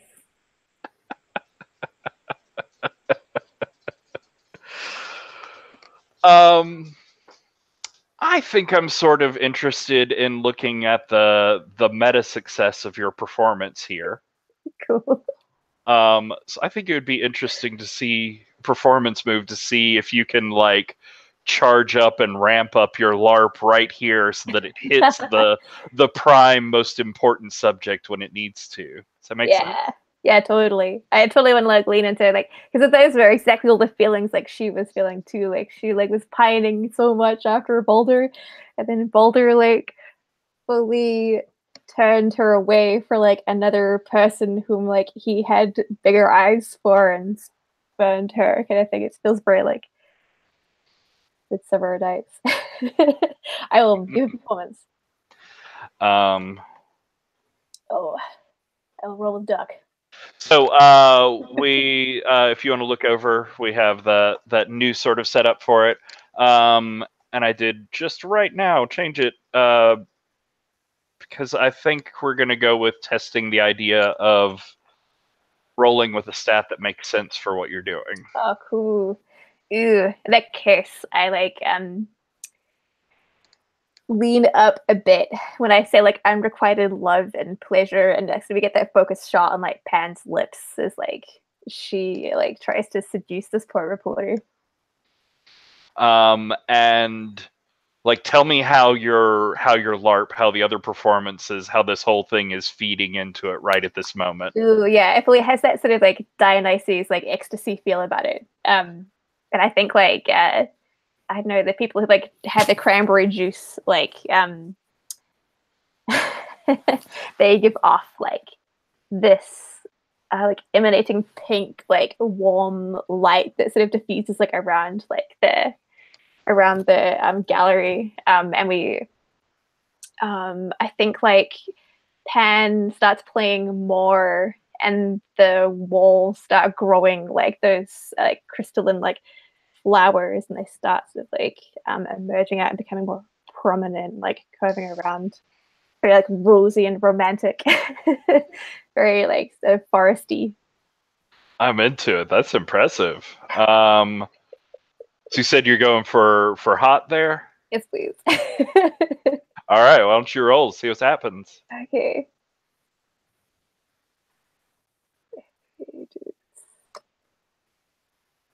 Roll some red dice. I got it. 11. Yay. All right, so on a 10 up, someone takes your message to a dangerous extreme. Tell us who and how. Oh my gosh. um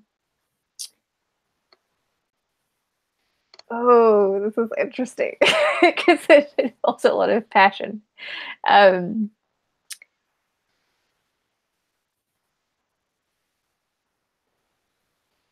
oh,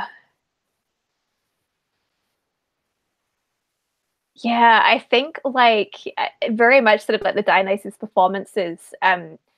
The theatrical performance starts to spread from like just those that were involved to like other patrons as well.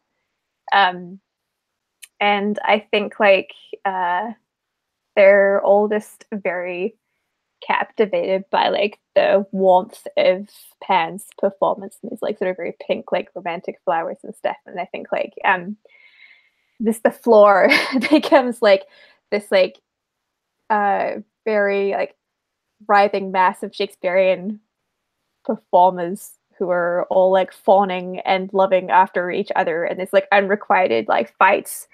Someone probably like throws a punch.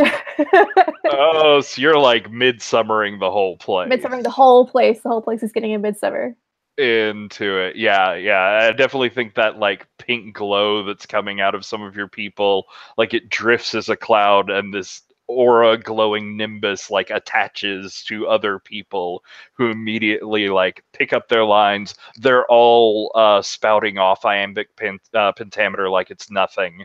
And they're getting into these like ever more elaborate and high drama sort of arguments and misunderstandings, and people are like, it's weird, you don't remember this many people being dressed like other people in the performance or in the gallery so far, but there are a lot of like mistaken identities and people wearing each other's clothes, and it gets wild pretty quick.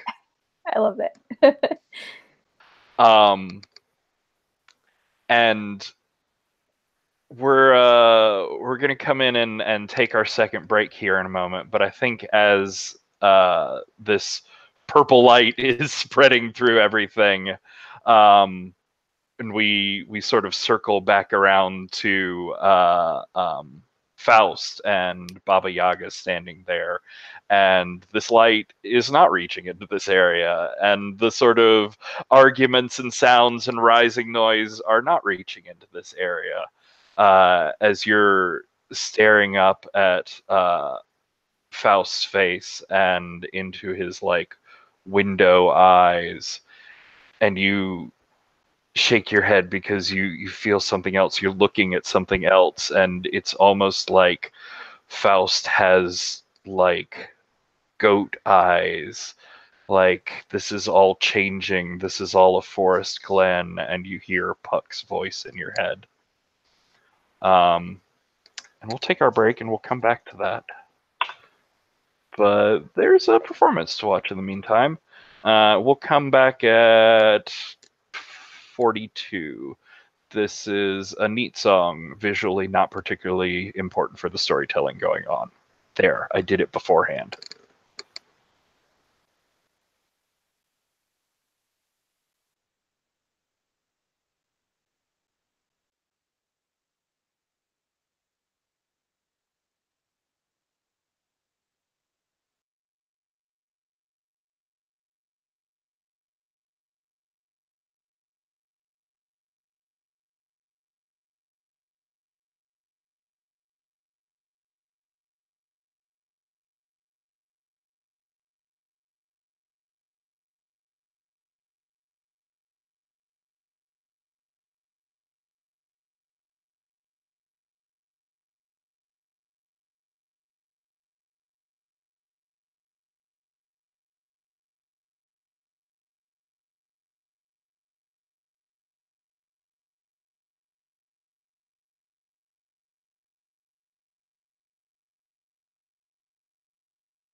I need help. I don't know what I'm doing.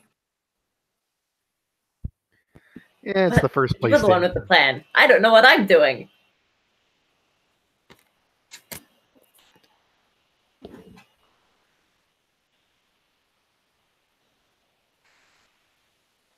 Maybe if we all get together and just make it up as we go, we can fool Patrick.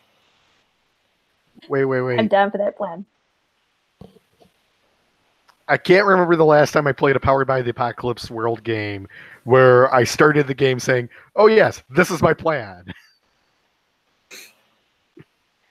I usually start with a plan, but that plan's usually something like, I'm going to have a full-bore ghost freak out on someone, and they get to deal with that.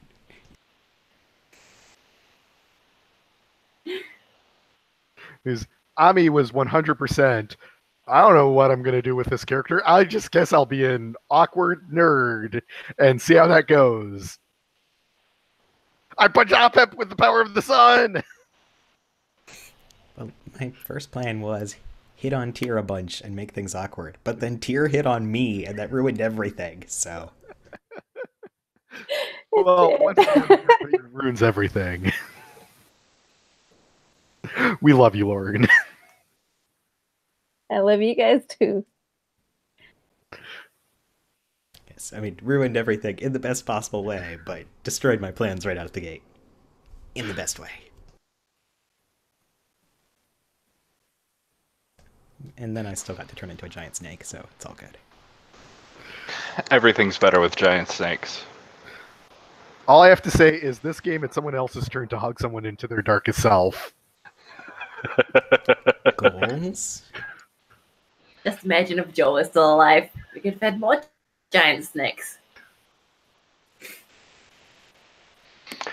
All right. So, Faust, Robin, I'm interested in hearing from you. Like, what do you have as a memory, a setting that is from your family or something close and important to you that's before the Pantheon?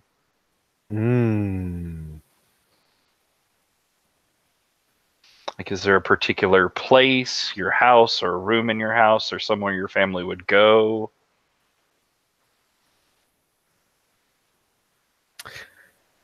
I think one of the defining memories is one of the rare occasions the whole family got together, and this is the whole nuclear family got together for family dinner, and there's 8 people at the table. Wow! And food is getting passed like over Robin.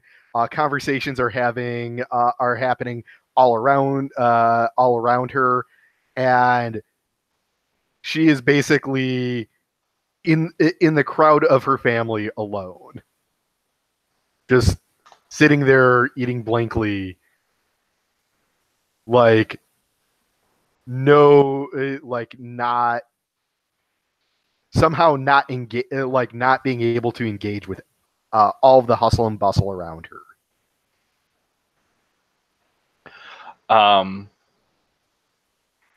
Interesting. So you walk into this.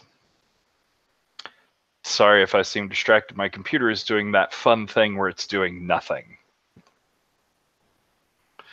Oh, y'all are frozen. Everything's frozen.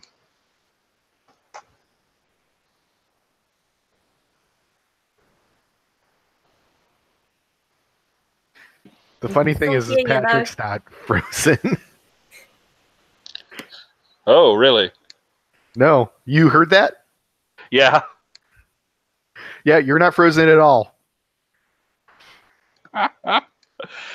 Y'all are still frozen, but I can hear you now, so that's something.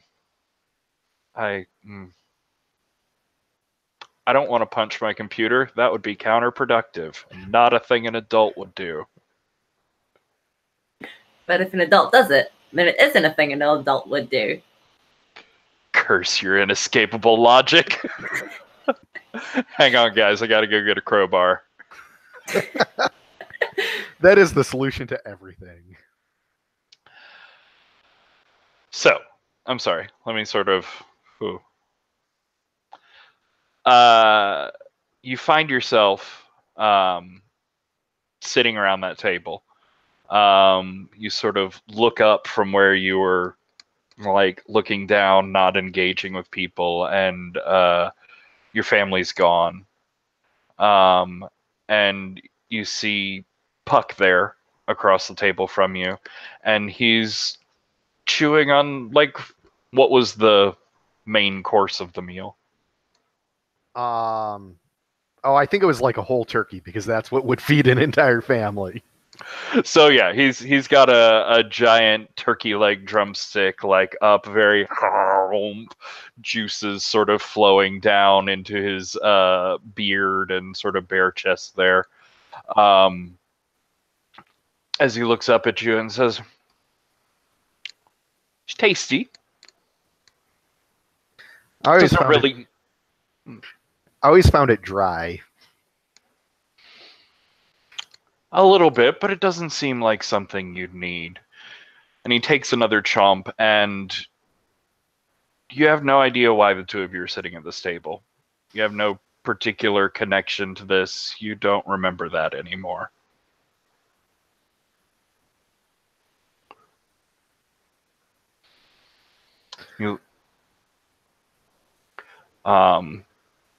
He looks across at you, staring at you with his goaty eyes. He says, "So, a display, a fashion show, a banquet. None of this is searching for what we need, what we want." What we need is temptation. Something that can't be found on the other side. We need, he bangs his hand down on the table, is Oberon. Yes. But isn't the resemblance uncanny? It was almost him. Who are you referring to? Bubbles.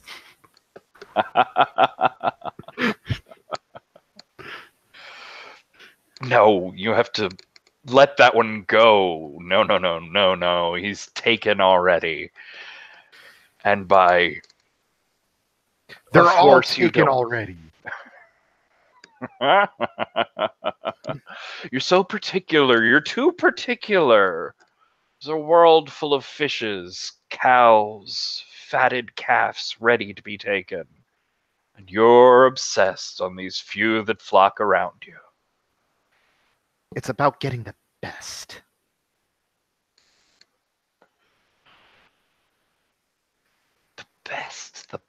The best. You don't have time for the best. We don't have time for the best.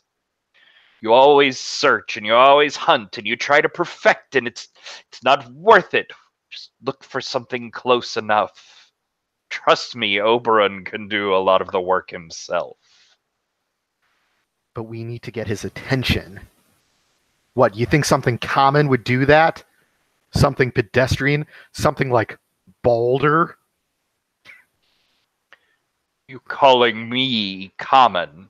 Are you calling us common? No. That's why we need the best. We need something something so spectacular that it will catch his eye, that he knows where to look. We failed to do it in time this time, but next time we will have our king again.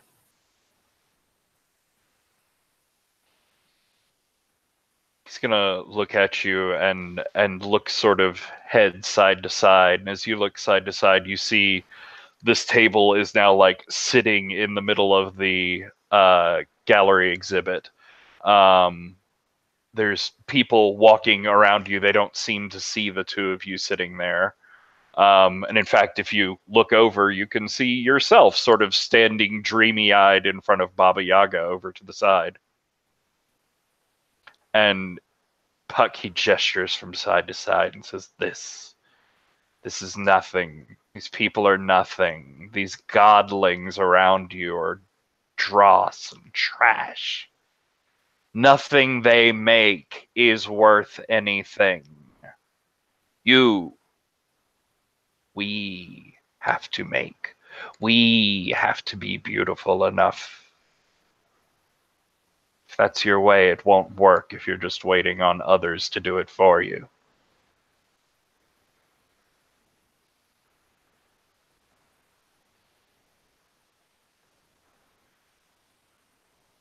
The plan wasn't to build a single piece. The plan was to build the collection.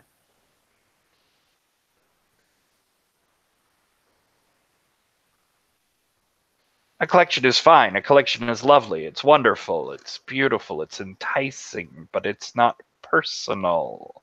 You have to add the personal.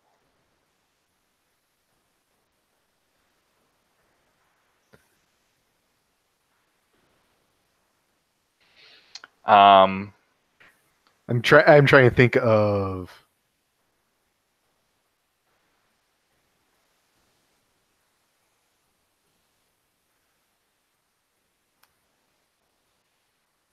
what?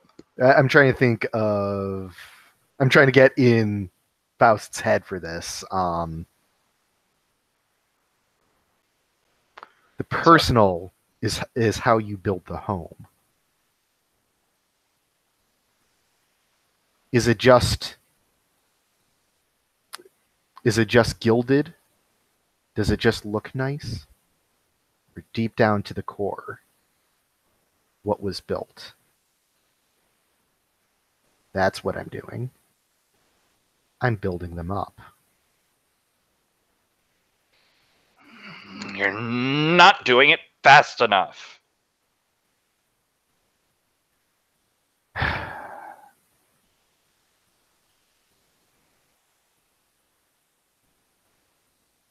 The best works take time. I will take those dark souls. I will polish them till they shine. Shine like stars. Shine like a beacon. Shine so bright that he can't ignore it anymore.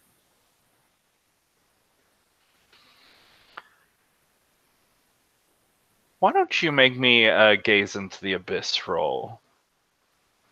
As this scene breaks apart around you with a from Puck. Let's see what you managed to pull out of this. 11. Jesus. Let's see. Oh, I do have a physical copy. After we finish this here, I'm going to have to do something because my computer is just totally frozen. I can read it off as well. When you gaze into the abyss, name what you are looking for and roll with dark. On a 10 plus, the abyss shows you lucid visions, and you take one forward to address them. A 7 to 9, the abyss shows you confusing and alarming visions, but you get your answers nonetheless. All right. So contextually, what I'm reading here is what you'd be looking for is something that can help you in your plan to incarnate Oberon. Is that correct? Yes. Okay. So you he snorts. This vision sort of breaks apart around you. The gallery and the people and everything, they fly off like leaves in the wind. And you are left with just this table and you look over and there is Hodor's exhibit, and you see Hodor in the middle of the drum kit. She's playing, and you see these like visible waves of sound coming off of her drums, and everything is like just lit in this stark electric winter blue, as these crystal formations rise up and break and fall apart. And instead of the sort of trees and garden that it had been making, you see this setting. It's hard to tell since the everything is made out of this ice sculpture, but the walls, they look stone, they look ancient. Maybe it's some part of the Pantheon, maybe it's something else ancient in the city. But you see a tiny figure of Hodor standing in the middle of it. And she's, these crystals, they rise up, they explode, they reform. But you see Hodor there, her mouth moving, forming words, like she's chanting something. She's in the middle of a circle of symbols drawn in ice crystals on this floor. And you see a second figure enter in to this sort of area with her, reaching out towards Hodor's outstretched hands. You can't see the details on the figure, but as soon as their fingers touch, you see this whole tableau like explode in a divine fiery light. And it, like, you can't mistake that feeling. You can't mistake that wave of power. You can't forget it. That was an incarnation.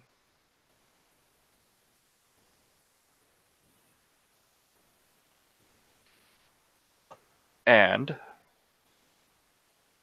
are y'all still there? Yep. Cool. Yes. I'm gonna try restarting, closing Chrome, see if I can get something to move. So I'll hopefully be back in a moment. You can't see us, but we're giving you the thumbs up. I just realized that. Even when it's audio only, I keep gesturing to people and then going, oh, heck. Babe. I just can't talk without using my hands. Like, it's what they're there for. Yeah, friends of the family. I it's the hardest thing about online play is I'm always gesticulating when I talk. Gotta keep it in like a tiny box. Yeah. Well, at least you're just not talking to your hands, isn't that right? Yeah, that's right. And I just make weird faces and do double thumbs up all the time, and you can't see either of them if you don't have video, so...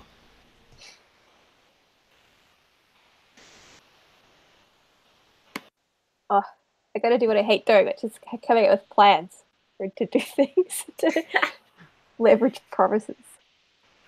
An important news while we wait. That person you mentioned, were they Michelob mashups? Oh no, they were amazingly John. I'll flick you the link. I'll link you in Slack. Ah, sweet ass. I'm really sad because my favorite one was No One's Getting Out Alive mixed up with Marina's Radioactive. So good. Oh, nice. It's no longer on the internet anymore. It makes me very sad every time I remember it. Horror. Hey, so things are moving and I can see you, and I'm not screaming inside of my head constantly in a very distracting manner. Oh no, he's back. That's okay. We were just saying horrible things. That makes sense. Were they about me? Because I expected you to be saying horrible things. It's sort of this game's ethos. I mean, they were pretty much about the universe, how to twist it into, disturbing and absurd shapes. Delightful. I was about to propose that if Hodor killed Nyx, then Alex gets to take over the game, right? That's just how you do these things. Now I am the GM. I took the move. It says so. All right. Cool. That was fun. I'm sorry. I was distracted. I'm still distracted. Things like that get to me, and I just want to beat the inanimate object senseless. So,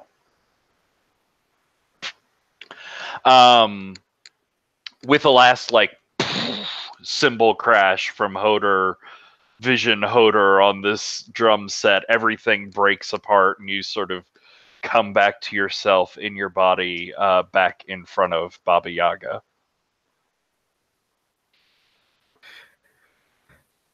And so the last time I was in reality, Baba Yaga was staring at me with his lantern eyes, which of course means that my eyes are now lantern eyes.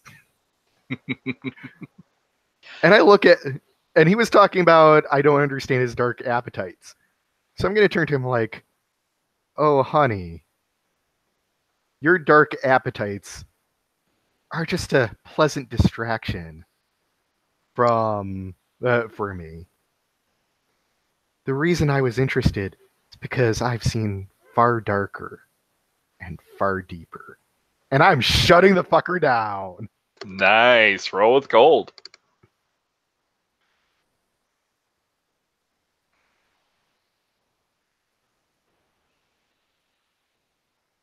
That is an 8.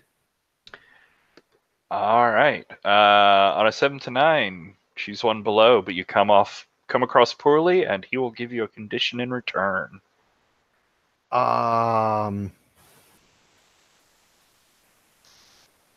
mean, I want to give him conditions, but I also want to take strings on him. I think I'm going to take the string on him. Okay.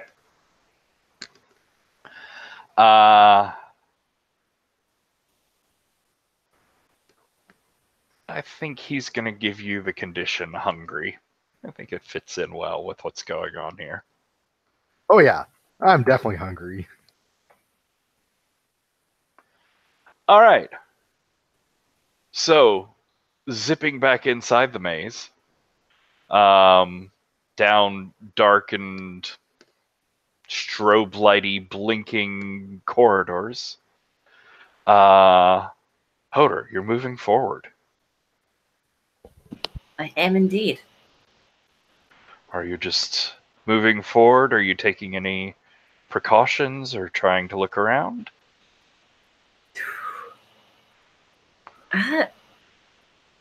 Oh, you know what? I think Hoda has her eyes closed and is just running one hand along the side of the wall.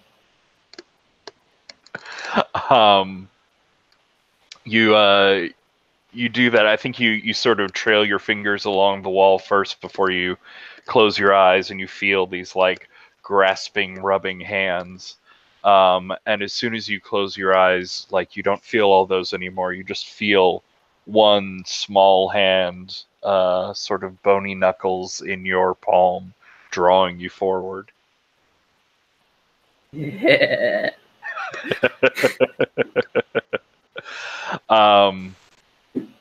And you continue. You follow them forward.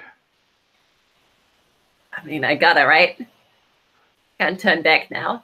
You have no choice. I mean, what would people say if you chickened out at this point? Everyone's watching. Ice cold Hoda.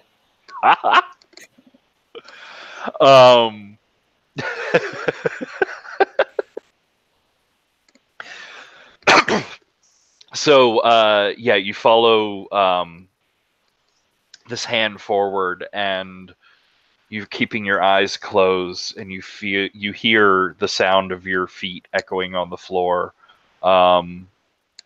sort of muffled by the silk that's running even underneath you, but that gets more and more muffled and in the background until your footfalls aren't making noise anymore, and you're not quite getting the sense of like impact anymore, but you're still moving forward. You can feel that, and that hand is still drawing you. And the flashes against your closed eyelids have stopped, and there's just a cool breeze and silence as you hear Nyx's voice. She says, "It's all right. Don't have to be scared anymore. Open your eyes. We're here." Hoda's just gonna silently open her eyes. And you're standing there. Nyx is standing there in front of you. I think we're going very like the white gown outfit there from the NPCs tab. cape and gloves and hair more loose and out, just sort of floating like it's in water around her. And the two of you are standing on nothing, floating on nothing, in an infinite sort of galactic starscape around you. She says, I knew you'd find your way back to me eventually. But you're gone. Am I? Oh dear, that's terrible. I do feel like I'm right here, though. Hoda like reach out and touch her. Is she really there? Yeah, you reach out and touch her. She like strokes her gloved hand down your arm.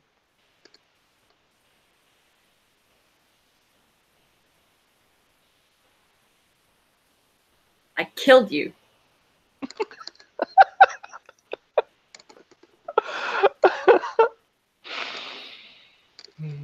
That's adorable. No, I'm sorry.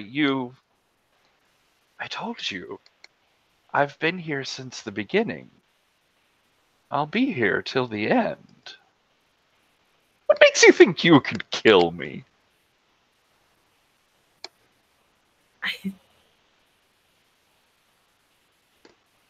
I thought it worked. No. You don't get out of our bargain that easily. You've inconvenienced me, I'll give you that. I mean, I don't want to crush your ego. It was very impressive. But killed. Dear, I was here before reality formed. I was the night, the void. I am what everything formed inside. Think you could just, what? Snap your fingers and no more problems? I was hoping for that, yeah. Oh, you're adorable. I forget sometimes why I chose you, but you're very charming. So. Don't really think I can take that as a compliment. Oh, my dear, I think you should.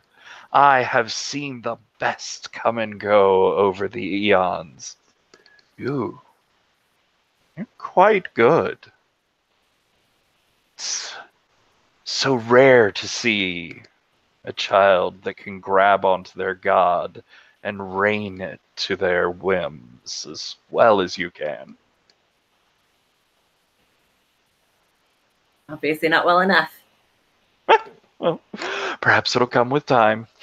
But, I mean, of course not for you. So, are you ready to get back to it? I was pretty sure I made it clear that I wasn't. Dear, I can forgive your little temper tantrums. I can forgive you lashing out. It's all very unsettling, I'm sure. It's all new and strange, and you think you can change things, but things are what they are. You're here. I'm here. You have work to be doing.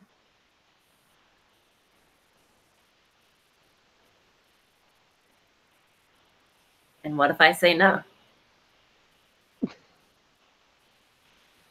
Do you really think it would matter if you did?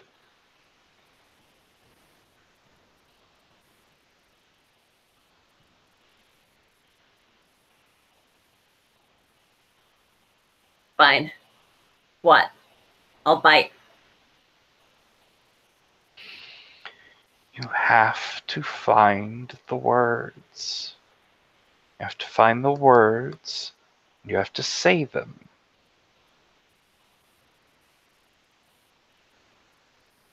What do you want me to say?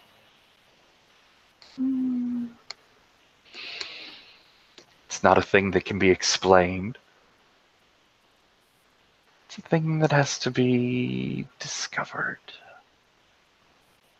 Besides, words, language, English, little phrases, those aren't permanent. They're just breaths of air. They're just random vibrations thrown out into the world. What you should be asking is what your words should accomplish. Don't you think?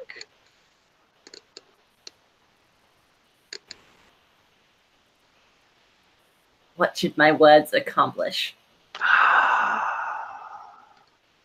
Completion.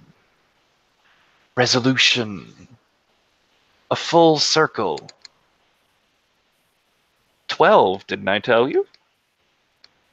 Told all of you. I made it very clear. There must be 12.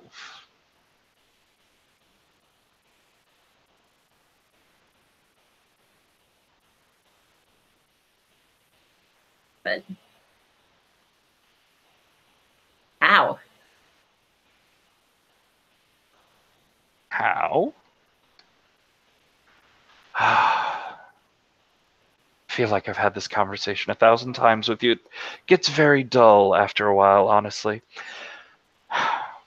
Well, excuse me if your tasks take a lot of motivation to do. You're fiery. I like that. No, there have to be 12. There have only been 11 so far.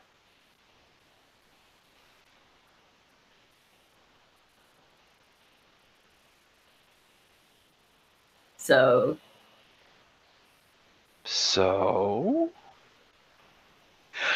one of you's not real and you still have to find your last.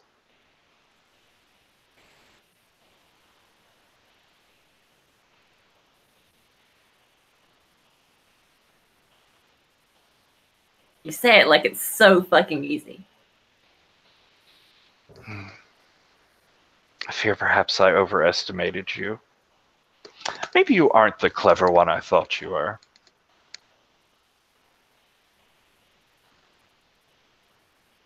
Tell you what. No. Start small. Start simple. Who isn't real? Find that out. Start there. It should be easy. You're quite a self-starter. She claps, and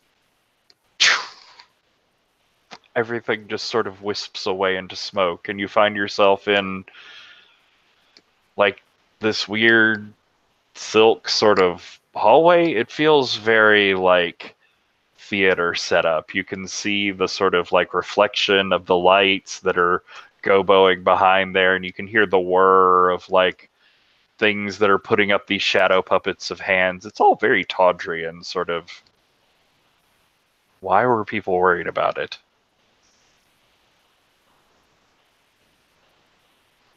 Oh boy. So, I think we're probably going to end there.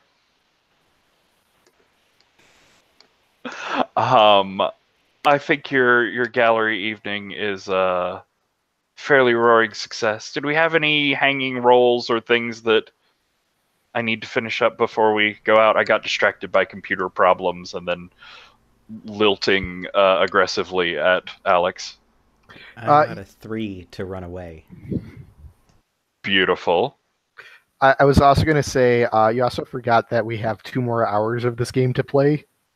Oh, shoot. I did forget. This is our special, like, we play until we all fall over edition, isn't it? I mean, that's how this works, right? Last god standing wins the Pantheon. I'm ready. Yes! Yeah, it's like those hands on a car contest.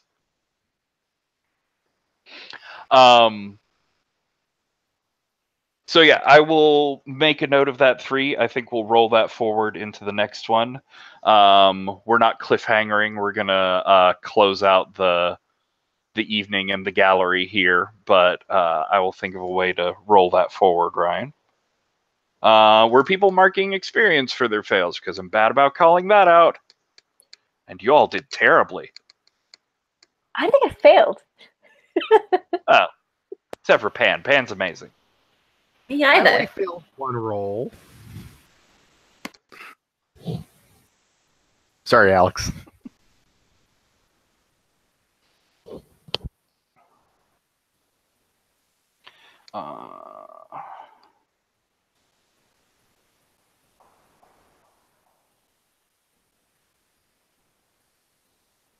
Writing words.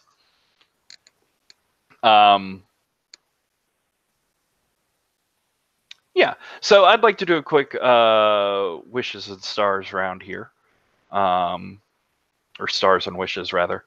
Because I'd like to hear what y'all had fun with tonight and get some flags for going forward with. So, surprise reversal. Alex, you have to start. Ha ha ha ha ha. Ha, you mentioned this last time. Wasn't a surprise at all. Damn it, I'm predictable. Wishes. Oh man, I am so down to drag everyone into this horrific quest that I've been given. I am so looking forward to being sad at people. It's going to be amazing. Stars are... Holy shit, that whole like blood vessel description, Patrick, that was so amazing. It was so creepy. Holy cow. It's like Bluebeard's Bride level of like, ugh. Nice.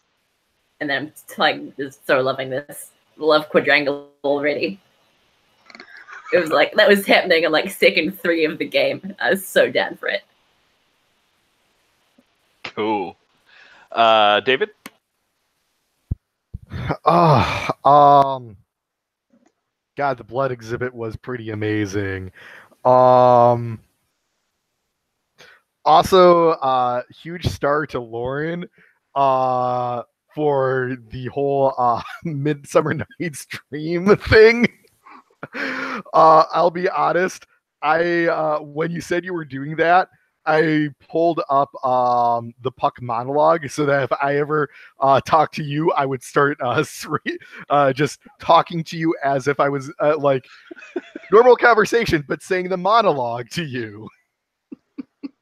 As if that totally makes sense. Because yes, Puck Faust 100% on board with the whole art gallery worshipping them. As far as wishes, God, I just really want to see the trouble that happens when the 4 of us get together and start plotting and counterplotting and working against each other and insulting each other and hitting on each other and sleeping with each other and not sleeping with each other and pulling NPCs into the sleeping with each other. And oh my God, this is going to be a clusterfuck. I can't wait to to get into that. Nice. Lauren? I have so much to say. I guess I'll start with my rambling stars as always. I was here for all of that scene in the Blank Void with Old Spice Nix. It was like, oh my gosh, like the way you embodied Nyx was so spot on, Patrick. And I like the way you can just like improv all that poetry and like vague, veiled, like threatening whimsy in that character is like so good. And the fact you got Alex to shudder was amazing. That was fun. I can't do that. And then yeah, likewise, like it was such a delight watching Holder be like this badass punk of like, yeah, I'm gonna walk him there and have my 13-hour drum solo and then like be faced with their dark patron. Like, and the exhibit was, I can't wait to see how that's gonna go. And like, is she dead? Is she not dead? Like, this has a lot of like that wicked conspiracy theory that is so true to like canon and genre. So like, I was dying so much, and like as a fan, watching this comic book, I was like, I wonder what the fuck's really going on. That was a delight. And then like the Puck oh my gosh, that scene with Puck felt so like I was actually sitting down to family dinner watching this very raw, uncomfortable, like manipulative conversation going on as well. Like, and in very much the same way with Nyx, but such a different tone. And it was like, I feel like I actually funny like I was watching theater, like in all those scenes done there for hours. And then Baldur is so sweet and so nice, and I feel so bad for throwing people at Baldur. I don't have anything against Baldur. I think Pan probably secretly just like wants Baldur's attention. And so it's like kind of like acting up a bit and trying to make like Baldur's life difficult, so like Baldur will just pay attention to Pan. Pan's 5 feet tall. So I think that's Pan's motivation. Is Pan just like, yeah, secretly wants to be acknowledged. I love that approach of like, I will burn down the world until you can look at nothing but me. Yeah, exactly. So I'm curious. I do have a player agenda as well with Boulder, which I guess I'll get to my wishes. I have so many wishes. There's just I just want to do everything. I want to ride all the rides at this like crazy circus roller coaster. My wish is that like, so I think the reason I was playing Pan quite whimsical was like because Nyx was gone. So I thinking like before Nyx died that Pan was gonna have this sort of Lucifer-esque like, okay, we're gonna like fuck up the status quo kind of thing. So I think what we're seeing is kind of like post status quo of Pan, who's just like kind of fucking around and like enjoying his life now that there's no adults around, and I guess that means making Baldur's life miserable. So I would be so delighted if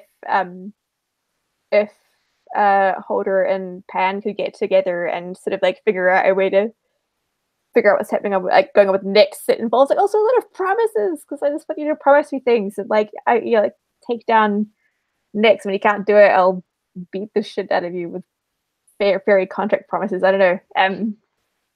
So I would be very much like to get swept up in this storyline if that works out. And then I want to see the love quadrangle as well. I'm excited about what's going down there. I'm excited to give Baldur some nice conditions, or just all of the conditions in general, to see what happens with those. I have all the wishes. I just want everything to happen. I'm so excited about these things going forward. I think that's my main too. Yeah, I'm curious to see those two things play out in the time we have. Cool. Ryan? So my first star, I guess, is to the 13-hour Frost drum solo. I like how we're all doing this serious stuff, and she's just like, nah, I'm gonna wail on the drums for hours, and you will be captivated. Amaze. It's amazing, yeah. And that Nyx scene was holy crap, yeah. And I liked how strong the visuals were for Pan, because I was totally getting that, yes, she's like bending over backwards, showing off these horns, and violetting, and also talking to you, and that kind of stuff. I could see it very strong. It was awesome. I'm trying to make these quick, but it's so much good stuff. And I didn't really interact with Puck at all, but I did like the just overall color of Puck, kind of going, I don't need an exhibit. I am the exhibit. All of you are the exhibit. I did organize this whole thing. It's all part of my plan. I'm like, I don't know where you're going with it, but okay, sure. Because I feel like that's probably how Baldur reacts to all of Faust's plans. Just, I don't think you really have a plan here, but okay, sure. Then it comes together later on, probably. Or maybe it doesn't. I don't know. And I'm wish-wise super psyched to see who's fake, because it could be literally anyone. There's so many reasons we are all fake. And I really want to get a jillion conditions and have Pan make me make a bunch of promises. I want to level 5 times on the XP of my conditions alone. I mean, just people be meaner to me. Come on. And I am excited to see Baldur and Hodor interact, because they are very different twins, and that's awesome. Wow, are they? Yeah, when I saw the metal playlist, I was like, yes, I'm not the cool twin at all. But and I want so many things. I want everything. I want a lot more of this. Yes. Small star, I guess, to the reversal of, now Lauren's playing the character who's like, fine, I'll tug your pigtails because I can't get your attention any other way, because that's super mature, and I'm an adult. So, Yeah, I was digging that too. Why won't you look at me? Oh, and I like how making my life miserable was having me talk to an old friend, and it was nice. It's Lauren as a player can't be mean to people. Can I add the wish of I want Lauren to be actually mean? Ha ha ha. Oh.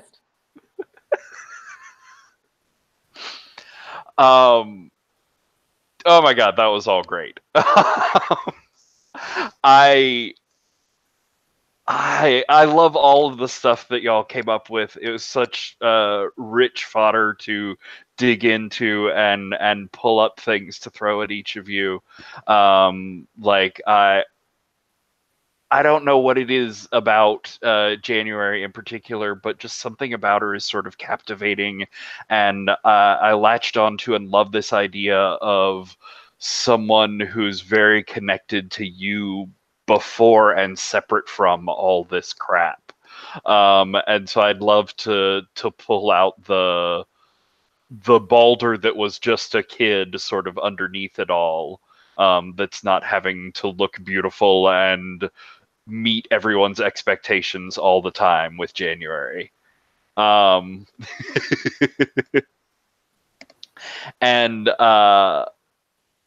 Lauren, like, I didn't have as much time with your NPCs. I promise we'll get something from that in next time. But I loved how willing you were to just like, okay, I'm gonna go mess with him. That looks fun. So like I had some ideas for stuff to throw at you and didn't need to bring in any of them because you're more than content to do stuff. Also, the whole like I'm doing a ridiculous sort of high school LARP thing in the middle of this high art exhibit was great in the contrast and in continuity there. And then was even better when you like picked it up at the end and really elevated it into this cool like high art thing. That was cool to see pay off. Oh yay! That was actually taken from the first laugh that I did ever. Nice. Oh my god, a Midsummer Night's Dream LARP running around would be the most chaotic and crazy it's so thing. good. The premise was we were high school students rehearsing a Midsummer Night's Dream, but we were also characters from a Midsummer Night's Dream. So it was just like at a school hall where we were just running around being teenagers at each other. Nice. David, I really dug the idea of like this invading personality and your mind sort of slipping away from you and you changing in ways that you hadn't noticed into something that you weren't before. Just a cool thing to play on, and I love everything about Hodor. Everything about Hodor is just the most amazing, the most metal, the 13-hour drum solo I will also second as Jesus, that's amazing.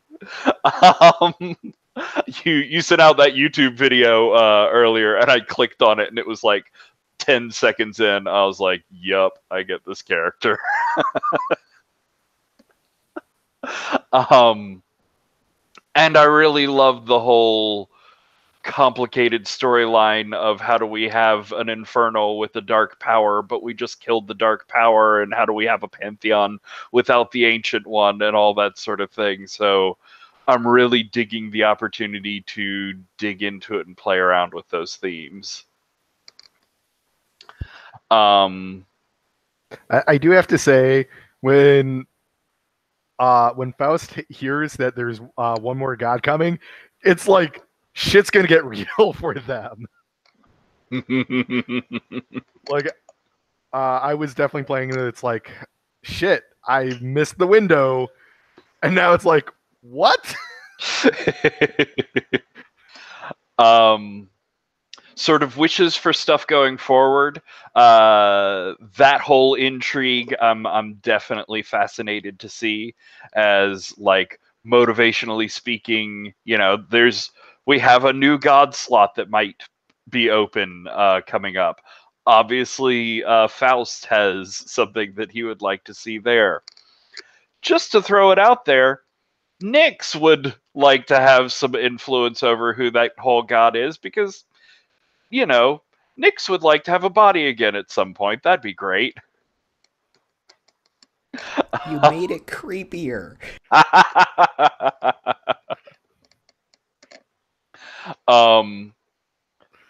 But to throw out there as a general wish/flag going forward into our other two sessions of this, I'm trying to throw out interesting sort of like meta plot storylines and hooks, just to keep things interesting and have motivations as like defaults you can fall back to, but don't feel like I'm expecting that we really have to advance this mystery of what's up with Nyx and we have to finish that storyline before the end. Or like, I really feel like we have to keep focusing on this Oberon mystery or else our story won't go anywhere.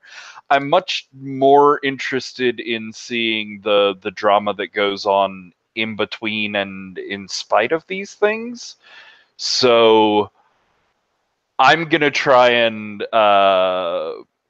minimize the meta and maximize the interpersonal, and my wish would be like people try and help keep me on task. Like I'm very prone to get lost in the mystery of things and want to explore that forever, and yeah, corral me, people. And I also don't want to like shut you down of, if you really want to dig into the mystery plot or you really want to dig into an aspect of the meta story, I'm cool to go there and we can definitely do it.